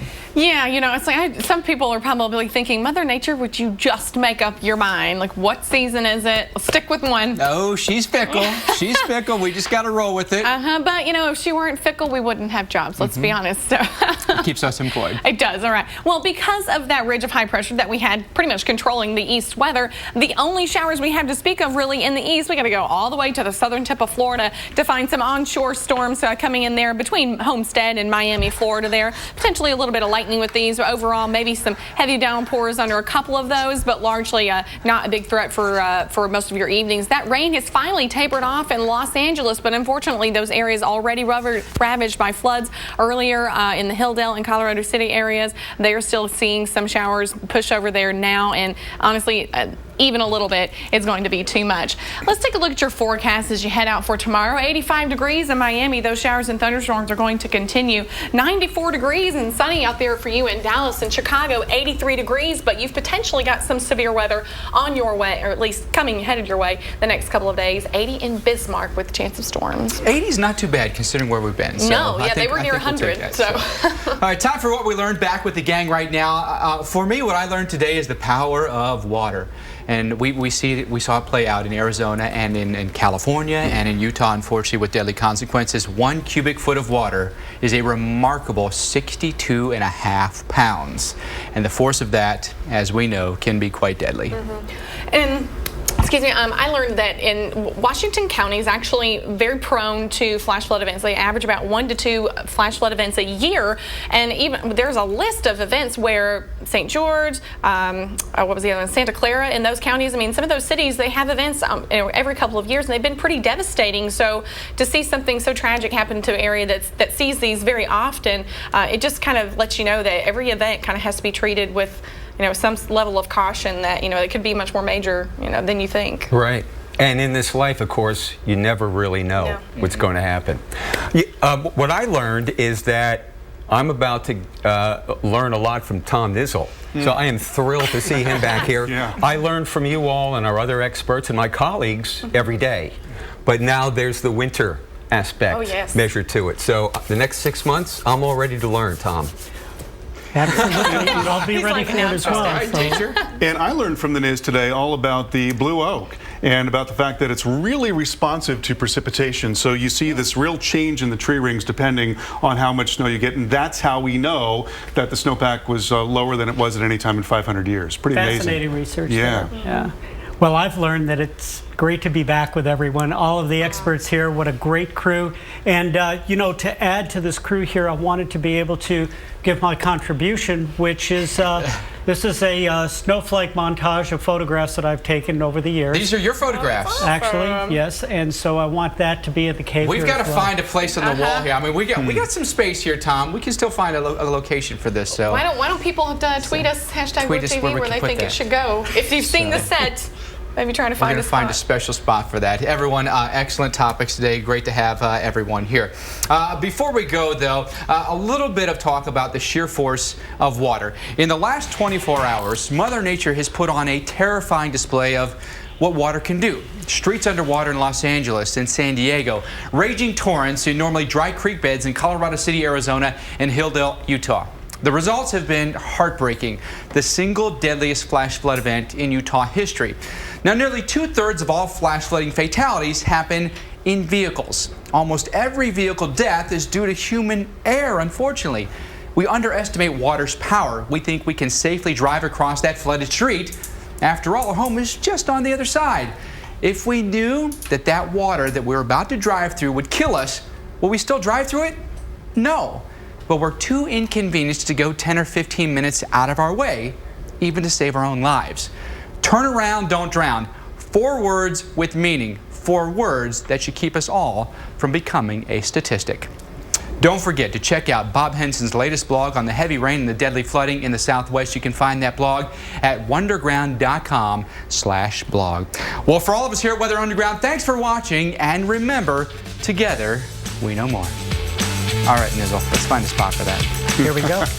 Maybe over here? There's some empty spots over here. What do you think? I like how we've got the hurricane meets winter. Nice. I like it. Snow cane? Yeah. I don't know. Where else could we go with it? There are a number of places. Maybe we can find. We can't replace Master's photo. No, but maybe next to the pinball machine. We'll work it out. We'll work it out somewhere. Yeah. Tom, it is good to have you back. Let me move those. Great to be back. Wait. Maybe. Squeeze it in there. I like that. Little there we go. Little right. Framed again. Let's see what we pick tomorrow. we have uncovered a remarkable planet. A world of extreme weather, alien landscapes, and bizarre phenomena. It's the most complex system we know of in the universe. That planet is Earth. And we are only beginning to unlock its secrets.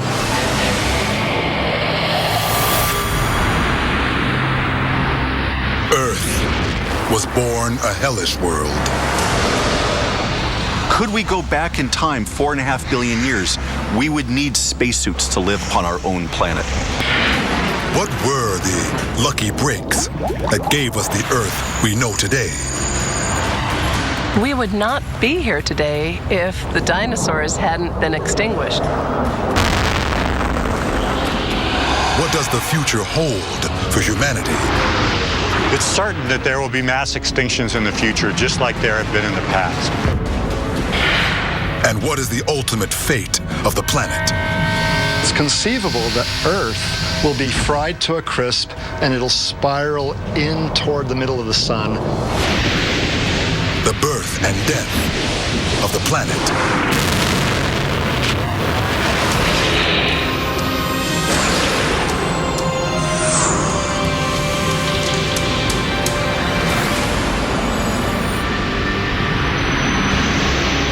Looking at Earth from space, it may be hard to believe that this planet once didn't exist, and that someday in the future, it will cease to exist again.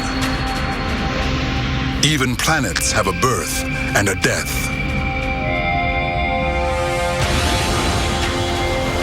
How will Earth die? And how did its remarkable birth lead to such a unique planet? With just the right conditions for life to take hold. Scientists believe this outcome was far from inevitable. There were at least 6 extraordinarily lucky breaks that made Earth the thriving planet it is today. Earth as we know it came about as a result of very specific mechanisms and events that, if they had happened any differently, would have given rise to a very different place from the one we know. One thing that sets Earth apart is the only planet in the solar system with the right temperatures for complex life to flourish. But how did this happen? How did we end up at the perfect location? It all begins 5 billion years ago, as a cloud of interstellar gas and dust is pulled together by gravity. Most of the cloud collects in the center, forming the star that will become the sun.